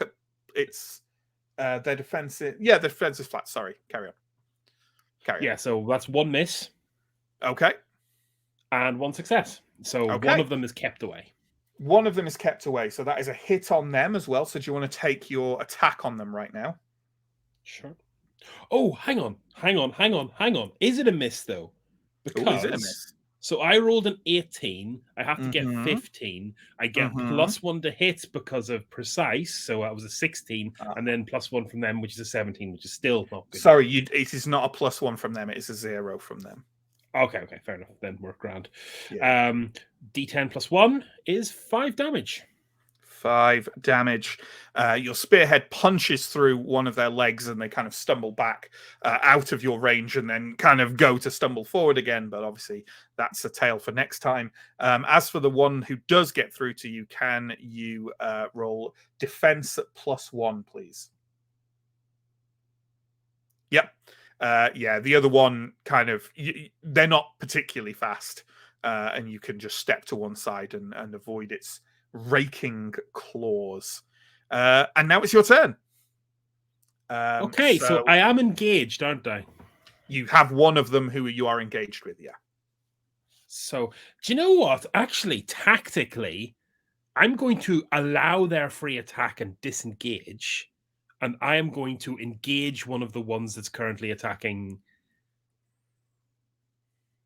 I'm going to engage one of the ones that has not yet attacked. Oh, one of the ones kind of getting up from the chandelier. That's not yet in play. Yeah. Yeah, that the only ones who aren't in play are the ones who are getting up from the chandelier. So yeah. Okay, that's interesting. I like that. Okay, in that case, yeah, that's a free attack from them. So take a defense roll, please. And that's plus one. Plus one. Plus one. Yep, that's right. That's a fail. Armor roll.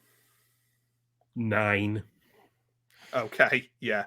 So Sorry. yeah, the one that's like within your kind of within your engagement range, you duck away from, and they clamor at you, but their hands just sort of beat against your plate armor. And you said you were disengage it. I think you're close enough to the chandelier that you can disengage and engage one of the ones getting up from the chandelier in the same movement action. So sweet. With that in mind, they are still prone. Could you roll an attack with advantage, please, on them? So that's an attack at +2. Certainly. Okay, that is a pass, yes. Okay, and then damage, and don't forget, is it an extra D4 for advantage, the damage? Yep, that is correct. So that is 4 on the D10, alas, on 4 on the D8, so that's 8 altogether, +1 for deep impact, that's 9. Oh, yeah. So you basically break away from, I mean, there were 2, but one of them had been pushed back. You break away from them and sort of take a couple of, you're not so much nimble on your feet as you are very sure and very powerful. So you kind of take a couple of bounds over to where the 3 of them are like clambering to their feet up from the chandelier, and just brace your spear and make sure one of them ain't getting back up, and they collapse back onto the floor. And now we're looking at some NPCs. And you know what we're going to do? We will have Revelia first, who is going to stride forward behind Elindra and engage one of the ones that's attacking Elindra. And does anyone... Elindra, do you want to make a roll for her? Shall we do that? It's quite fun. Sure. Yeah, why not? So she has accurate 10. Okay. So, and she's rolling against that, and their defense is 0. So yeah, just an accurate 10 roll, please. Revelia rolled a 1. Ooh, perfect hit. Clearly enraged by her years of ensorcelment. So that's +1 d6 to the damage roll, which will be +3 because she's okay, yeah. So she strides up behind one of the ones engaging you, Elindra, and with a practiced, it's sort of the kind of thing like the form is very good, but the strike is clearly of someone more used to sparring or fighting training dummies than they are actual people, because it's like step 1, 2, brace, thrust sort of thing. Yeah. But the sword strikes true, and she kind of spears through from one side of the ribs to the other, and the creature, or what used to be a human, rears round with a burst of dust, and is kind of like definitely wobbling and precarious, but still kind of reaching and grasping for her. Revelia, to her credit, shows no sign of fear and just readies her shield for the counterattack. As for Ganderald, he is moving forwards, but cautiously, unless he's going to be yanked back into place by Ascarai. But he does have his axe and his fighting claws out. Nah, I think Ganderald can take these guys. Okay. He seems to be like moving around and trying to find a good position, so he's not going to attack this turn, but he will maybe attack on the following turn. So back round to the beginning. Ascarai.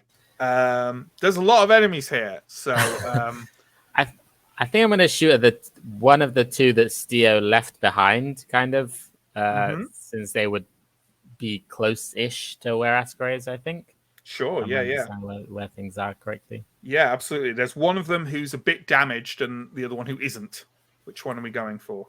I'll shoot the bit damaged one first, and I'm gonna do my double shot again. So the first shot is that guy. Mm-hmm. I roll a 10 to hit, and for Mhm. damage, I get 11 total. Yeah, one of the you're barely aware, Steo, of one of the ones you left behind you, kind of like the sound of something metal and wooden going through a lot of dry flesh and bone. And Askarai, you could see your target kind of skittering to the ground, kind of literally sliding across the ground with the impact of your arrow into their chest. And they don't move again. It has occurred to me, by the way, I actually didn't account for one of these undead because I know it was the second one that was shot by Askarai in the first round. So we do have another opponent, but that's neither here nor there. Where's your second shot going, Askarai? It's going to the other one that Steo kind of left behind when he marched forward. To hit, I rolled a 4, so it hits, and for damage, 9. Nice. This one receives an arrow directly to the back. You're fairly sure it would have pierced their heart if it was still beating. But they are kind of stumbling forwards towards Steo, but they look almost like they're going to like collapse before they actually make contact with him. But maybe not, because that's not the mechanics of the game. So some hefty damage done there by Askarai. Elindra, very well today. You are now engaged with 2 of them because one of them has turned around to face Revelia, and neither of the ones you're facing are injured. Okie dokie. Then I will pick one of them and I will attack it with my big sword. Okay. I'm not as good as you are at sort of that's impressive description. That is a fail. I needed a 15, then I got a 16. But don't you get the old backswing? Oh, I do. I get the backswing. Okay, that's a 9. That's a success. So now it's going to be D8 plus D4 damage. 5. Okay. You swipe out with your blade, and you know what? I'm going to say that the blade actually doesn't make contact on the backswing, but the revenant strike does. And this lady in waiting is wearing a kind of like very old, dry wig that's like cascading down her shoulders and halfway down her body, and it just erupts in purple flame, and bits of her are like flaking off and drifting off into the air as a great deal of that dry flesh is disintegrating. So bad time to be her. So, Arindar, I'm assuming you're not using your movement action to do any trickery, foolery like Steo does. No, I don't think so. No problem. Arindar, you have 1, 2, 3 of them facing you, and 2 of them are quite hurt. I'm going to try and poke one of the injured ones. Mm-hmm. Go for it. There's a hit and 10 damage. Okay, yep. I'm going to say that you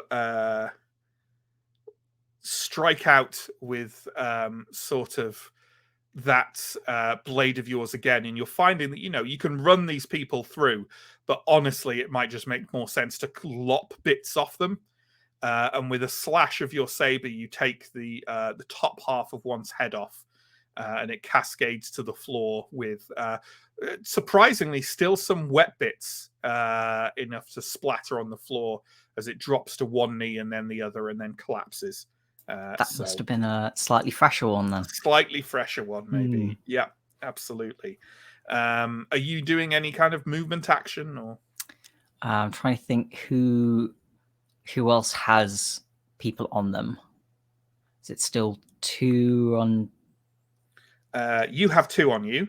Yep. Elindra has 2 on her. Revelia has 1, and Steo, no longer has that 1. So it's you and Elindra are equal, and then Revelia has 1. Okay. And then there's a bunch of unengaged ones.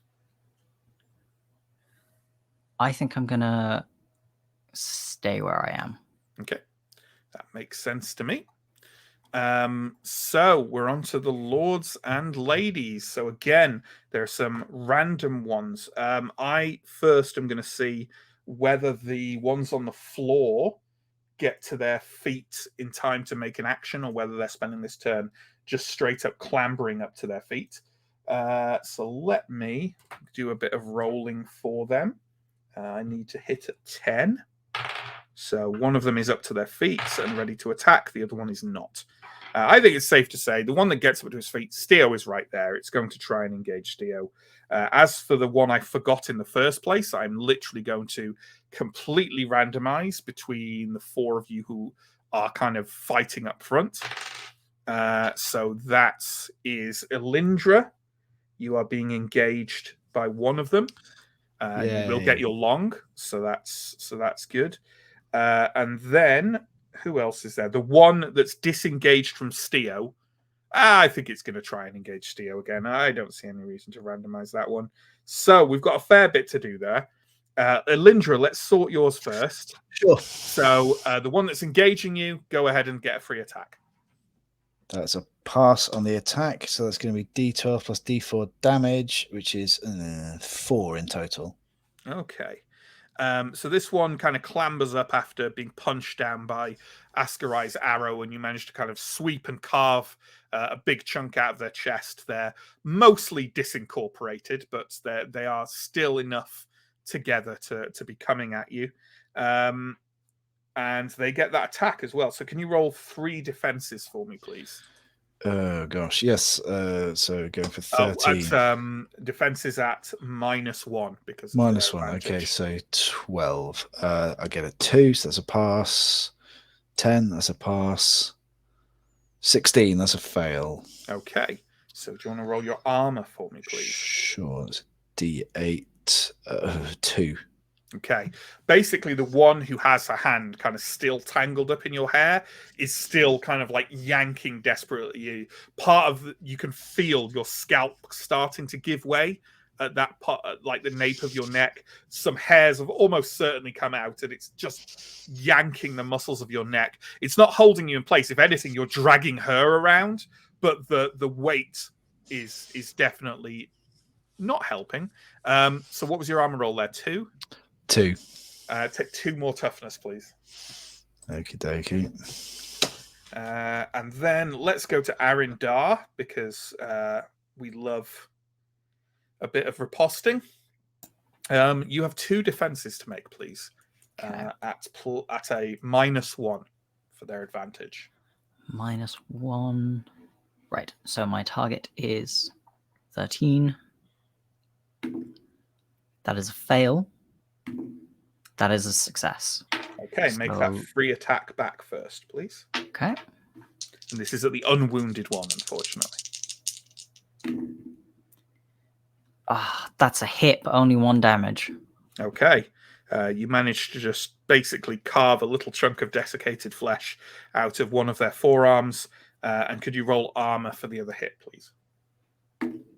4. Okay. The other one scrabbles at you, and they try and get a grip on like your collar above where your breastplate is, but the hand just sort of like fumbles very unpleasantly at your neck and the collar, but doesn't manage to actually dig their claws in. Steo, 2 free attacks. Hello. This is going to be keep awaying on both of them, please. Yep. So Yep.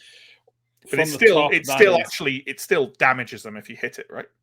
yes. The first one is a success at 12, Mhm. and the second one is a very success at 3. Okay, give me those damage rolls, please. That is 6 and 2. Could have been such a cool turn there. So the one kind of stumbling behind you, the one you dodged away from, or one of the ones you dodged away from in the first place, you can kind of hear them coming because they're kind of lurching, like I say, looking like they're almost going to kind of pratfall and fall over. And you wheel around as they come in at you, and with one practiced sort of thrust, you take them through the neck and they collapse to the floor, another one dead.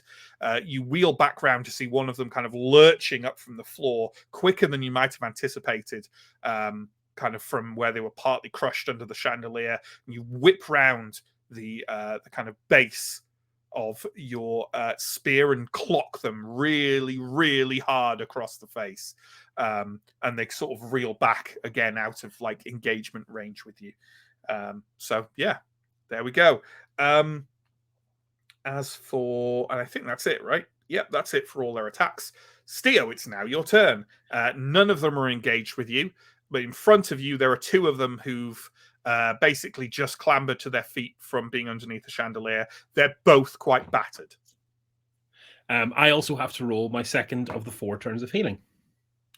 You need to roll the third of your 4 turns of healing. I forgot. I remembered to ask you to do that, and then I forgot again. But the first turn of healing was before we started the battle. Oh, okay. So we have. This is what I was afraid of. We're completely shooting over my health total here, which is a nice problem to have. So the first of the 2 ones I have was 2 points of healing, mm-hmm.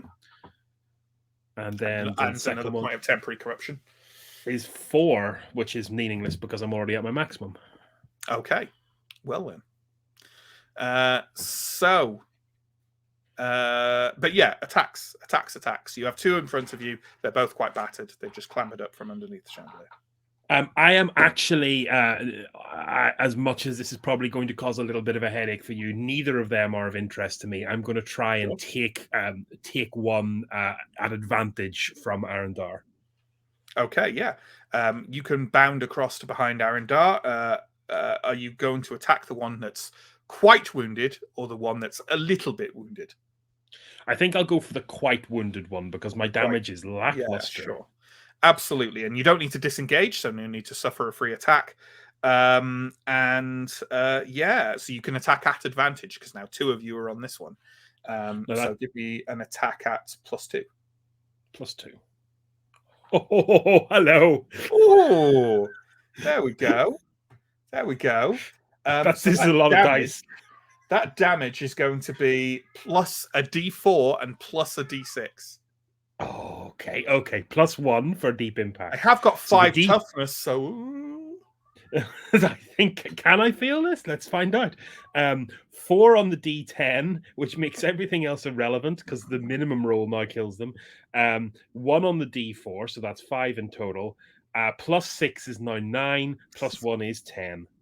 So there we go. Yeah, you bound up behind this one and just, they're focusing on Arendar. It's very easy. You just essentially place the head of your spear about a foot behind the back of their head and just thrust. And the back of their head is soft and horribly dry enough that it just caves in. And that one's dead. All dead. Revelia, let's have Revelia's attack roll, shall we? Elindra, do you want to take care of this again? Sure. So that is, you're looking for a 10. Yeah. 14.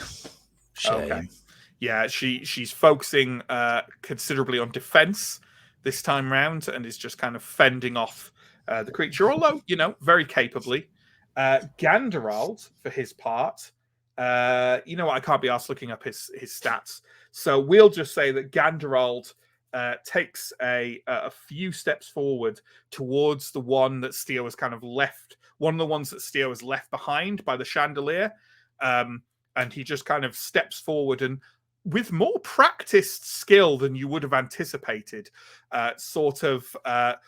kind of gives a great kind of swing over his head of his axe and brings it forward, and then at the last minute kind of steps underneath. Not that he needs really to do this because you feel like these creatures are just flailing for you. They don't really have a sense of combat. Sort of steps forward, kind of lower on one knee and thrusts up with those fighting claws and just pierces the creature under the chin, and then kind of like sort of boots it off the end in a slightly clumsy gesture that is maybe a bit more in keeping with what you might have thought of Ganderald. But he's definitely had training, not only in how to fight, but how to fight with 2 weapons. Nice. Always pack a mage. And you know what? Actually, here we go. Askarai, can you give me a cunning roll, please? Okay. I think my cunning is 10. I roll a 7. So I make it.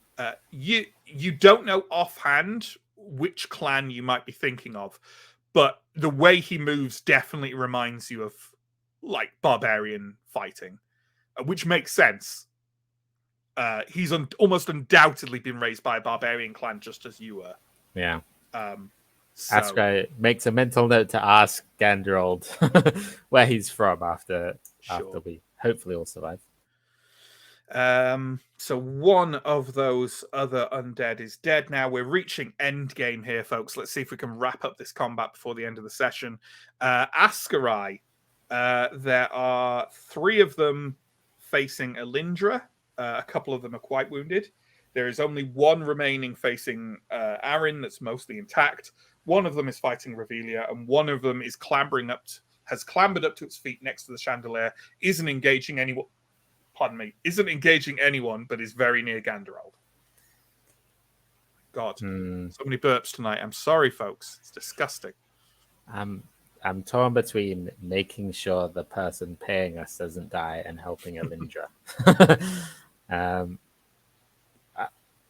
Elindra seems that like I guess I can see them like damaging Elindra. So Elindra has definitely been the one most battered by this onslaught of dragools, as they're called. Is there still one alive that's like grabbing Elindra's hair? Yes. Yep. That one's untouched, I think. I've not been able to kind of get to her. She is indeed untouched. I'm going to definitely shoot that one. Sure. Go for that then, please. Can you re-trigger your hunter's instinct if it says the target dies? It says, I think so, but I'm not certain, so I haven't been doing it. It says the target is appointed when the character makes an attack against it, and the effect lasts till the prey dies or the scene ends. So, I think so then. Yeah. I think so. And it's a free action, isn't it? It's a special, so it just says when you do. We decided that it's like, you can. I think you can definitely switch as soon as they die. Okay, that's good. I rolled a 2 regardless. I guess I could roll twice to try and crit people, but then I also might get but you don't like. How does it describe it? Yeah. Do you always take the second roll? It says gets a second chance to succeed. So if I succeed, I think it's only if you fail you get the extra roll. Yeah. Okay, so I rolled a 2, so that hits, and for damage, I rolled a 4 plus 1 is 5 damage. Yeah. Take it. You're taking the second shot there. Yeah, I'll try and put her down if possible. I rolled an 11 to hit, and for damage, 8 total. Okay.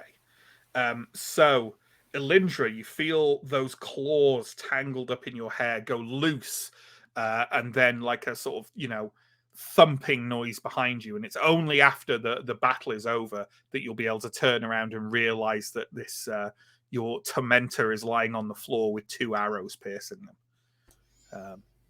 But yeah, problem solved. Are you doing any movement? Oh no, you've taken two actions.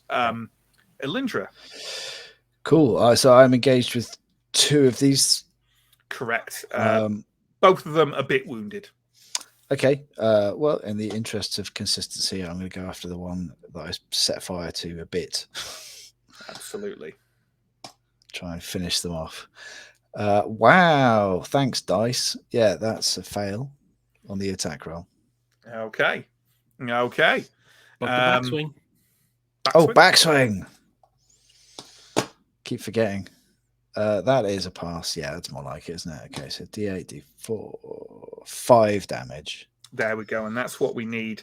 The kind of guttering torch that was this Dragool is sort of trying to desperately stagger away, not necessarily away from you, but just away from the flame consuming it, which doesn't seem likely to happen, and gives you the time you need to take a measured strike that clips off her head and her arm in one blow. That one is finished. Any kind of movement action? You are still engaged with one of them. So I can't step out of engagement without getting free attack, can I? Correct.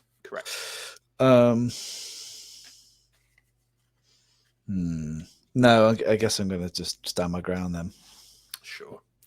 So, Arendar, you are facing one that is only lightly damaged. Can I do something clever? Nope, I will just try and stab this one. Seems a good plan to me. That is a success with 6 damage. 6 damage. Okay, you manage to slice through this one's hands, leaving them with only sort of dusty, faint. You can see kind of old muscles and tendons hanging out like loose, drying leather and elastic. There's still some shards of sharp bone in there, so they could probably still do some damage if they thrust them at you, but they're definitely worse for Disarmed? wear. Well, no, they're not. That's the thing. They're dishanded. Dishanded. That's what I'd call them. Do these things not have pain thresholds? Undead don't have pain thresholds. That's amazing. Cool. Well, you can do hurt them. Like, yeah, I can't feel it. So, yeah. Okay. That's you. So now we're just down to the 4 that remain. So one of them is on Elindra. So feel free to make that defense roll at +1, please. I don't. I think we may have stuffed up on previous terms, actually. Like, that's only on engagement. Now I think about it. If I'm already engaged, the free attack. So if I'm already... I know. Oh, okay. Because one of them engaged you on the second turn. Okay. Well, I will make an attack roll if you want. I'm not asking you to make an attack roll. I'm asking you to make a defense roll. Right, okay, cool. Sorry, brain fart. Okay, defense roll. It's all right. Okay, that's a 9, so that's a pass on the defense. Okay, so one of them doesn't the one remaining doesn't manage to strike you. Arendar, let's go for you.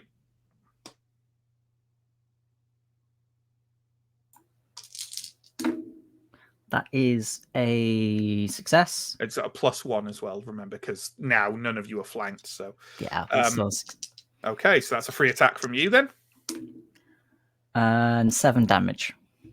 It's a hit with 7 damage. A hit with 7 damage. Yeah. Turns out when you've taken their hands off, they become a lot less fearsome. And this one drops to a very well placed thrust through the eye socket. The one facing Revelia. Let's have a defense roll, shall we, Elindra, for her? And her defense is... Oh, God. This is the thing I can't remember. Does anyone have on their sheet how defense is calculated? It's quick, normally, unless they have some other ability. Well, it's at -1, so it must be an 11. It must be an 11. So give me a defense roll at 11, please. Sure. That's a 1. Well, then, I'm just who is this? The Lord in Waiting is basically scrabbling over the edge of her shield to try and get to her, and she just basically lowers her kind of body mass, swivels around underneath it, and just starts running forwards, and sort of slams this Dragool into the wall. And kind of pins it in place with her shield, kind of going, and just drives the sword in multiple times until the desiccated corpse goes limp behind her shield, at which point she kind of drops it, pulls the shield back and lets it sink to the floor. Steo, we're on Steo. Go Steo. There is one badly wounded one near Ganderald, and there is another one that's really quite wounded facing Elindra. I'll give Elindra a hand, given sure, it doesn't really matter at this stage, and she's probably closer. Oh my goodness! Oh dear! Do we want to calculate the damage just for shits and giggles? I absolutely do. I'm sorry to inform you. No, go for it. So that's a D6 plus a D4 for the flanking. So the big dice, the D10 for the spear is 8 plus 1, which is 9. The D4 is 4, which is 10, 11, 12, 13. And the D6 is another 3, 14, 15, 16 damage. Thank you very much. So, Steo, both enraged at the presence of the undead and triumphant at the thorough drubbing that you and your companions have given these foul creatures, you bound up behind the one facing Elindra and just charge into place, spear forward as if you were, facing a cavalry line. You pierce the thing through and feel kind of the blade go through, and then the guard, and then the haft, until you tilt back and are standing in place, spear fully outreached, with the thing kind of like slowly sinking down your spear, holding it aloft and probably letting out some kind of inarticulate battle cry. Would you like to let it just sink down and then drop it off, or would you like to whip it off the end? I think I will, maybe a little bit of a flurry, just kind of deposit it before it makes too much of a mess of my my spear, which no one knows where it's from. Absolutely. One day. And I think that there's only one left. I think Ganderald is going to take this opportunity.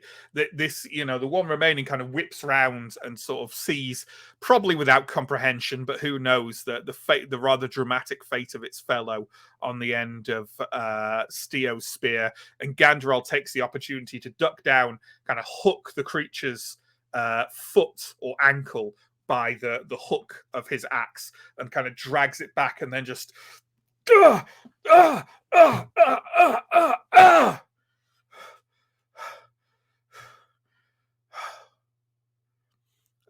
room is still and quiet, apart from the crackle of dry flesh sloughing away from bone, and a cough coming from, let's say, Revelia, as she breathes in, as you all are, a great deal of drifting, desiccated dust that leaves a very unpleasant taste in the back of your throats.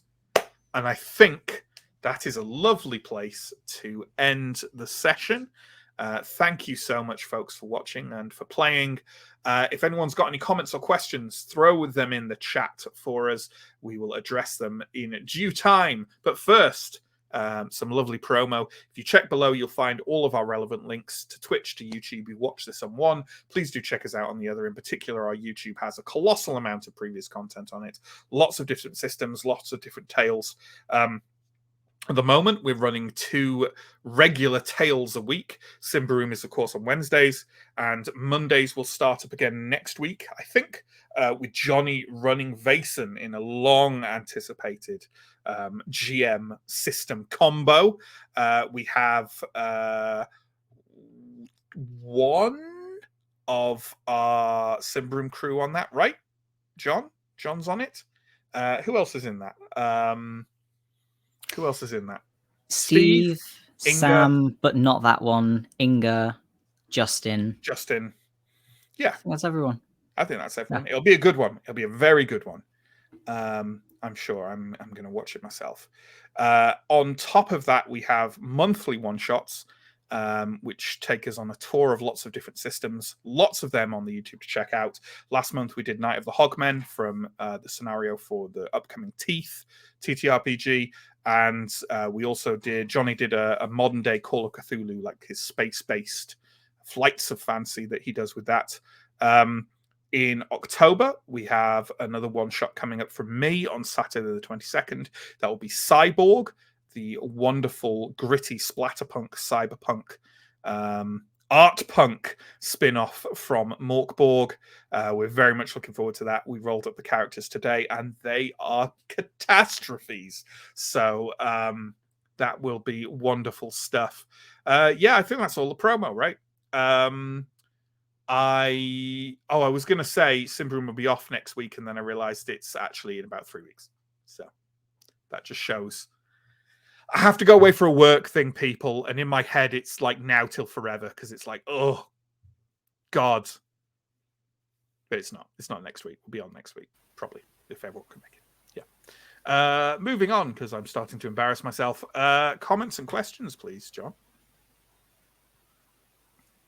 Lord Malice, perfect timing. Just finished the Night of the Hogmen vids on YouTube. As I said, what more could you want from your life than to just endlessly watch our content? Absolutely. Hot Beef Trauma, which if anyone doesn't know is Mike, our prodigal son of the group who will return sometime soon. Bad Dice Rolling and Dances with Death. It's like I never left. It's absolutely insane how many things we've fought since Mike left that he'd have been really good. Yeah. And how many extra Medicus rolls we've needed. I'm pretty sure that if he actually activated Holy Aura on this particular combat, Steo and Elindra and Aaron could have just stood at the front just going, fuck off, away. Go away. And they would have just crumbled in 2 turns. I want to see... And we'd all be at full health. Yeah. Yeah. I want to see the alternative intro to Witchhammer, which is just Anton soloing it. Soloing both of his ruins. Yeah, absolutely. Next up. 42. Legolas could have non-lethally disarmed people with about... Yeah, probably. Ascarai isn't quite at Legolas levels, which is why we're not going to see him surfing on a shield down some stone steps. And like elves do. Yeah. I, for one, am happy about that. Yeah. Look, I do genuinely have a lot of love for the Peter Jackson Lord of the Rings trilogy, not The Hobbit, but the Lord of the Rings trilogy. But even I now, all these years later, when I do go back to it, there are occasional moments where I'm like, oh. And it's always moments with Legolas, right? Or Gimli for me. The big one actually for me is Gimli. I do not like, in retrospect, I do not like that Gimli has become comic relief in those films. But he's not at all in the books. Yeah, fair. But yeah, the silly bits are usually Legolas. Yeah. I still love him though, before anyone writes in. John, we're all going to die of zombie lung, aren't we? Yeah. Absolutely. You'll get little, all those little dust particles turn into little zombies in your lungs. And by that, I don't mean like the particle. I mean, they're actually little zombies that are like... I don't know why my initial reaction there was, that's adorable. I think I might help. I do. I know why. Because it is. Yeah, sure. I think it's because you automatically associate the adjective of little with friend. Isn't there a bit of a treehouse of horror where... No, it's not a treehouse of horror. It's an Itchy and Scratchy. Yeah, when he chops up... I can't remember which is which. He chops Scratchy's the mouse, right? Thought Scratchy was a cat. Okay, Scratchy chops up Itchy like to little bits with an axe, and then chops him up even more and more until he turns into dust, and then the dust goes in his lungs, and then it's like little microscopic Itchies that are just like chopping up his lungs with axes. That's what it is. You heard it here first, folks. It's in the next Symbaroum sourcebook. It's insider information, but I am letting you know right now because I am an insider source. So you're just spoilering the entire campaign for us, is what you're saying? Yes. By way of an Itchy and Scratchy episode. Yes, that's right. It's me. I'm working closely with the GTA 6 guy, the guy who leaked the source code for GTA 6. He's doing that, and I'm doing Symbaroum. Not quite the same level, but 42. So the Simpsons did it first. They did all of this first. Haven't you seen Simpsons: The Witch Hammer? Itchy is the insider, quite literally. Yeah. 42. What are the chances that Revelia is the necromancer in disguise? Yeah, do you know what? I was starting to think, are we 100% sure that Templar we left in the hallway was all he was pretending to be as well? Yeah, he's just, even as we speak, he's like out of the front door in a way. Just gonna open this barn here. Yeah. Yeah, maybe. And then someone has written our initiative order in the chat for some reason. There we go, folks. Thank you, everyone, for watching. Thank you to my lovely players for playing in a lovely manner.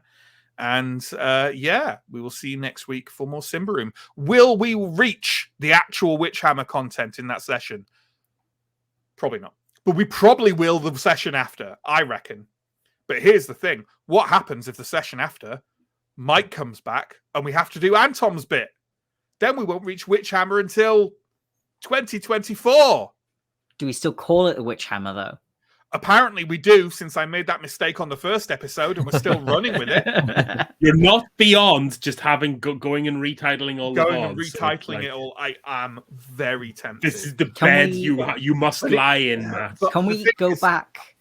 Can It's we not just ADR? me doing that. It's not just me doing that work. I also have to then ask Steve to redo the thumbnails. But Steve can So- use the thumbnails he's done for when we reach the actual witch hammer. What we have to do is go back and ADR you saying the actual name. You might want to check Welcome chat. You might want to check chat before you make these proposals, which Steve says, look, I'm not making more non-Witch Hammer thumbnails for you now. I'm perfectly right. Perfectly rightly as well. So there we go. Yeah, thanks everyone. We will catch you next week. Until then, take care and stay safe. Farewell.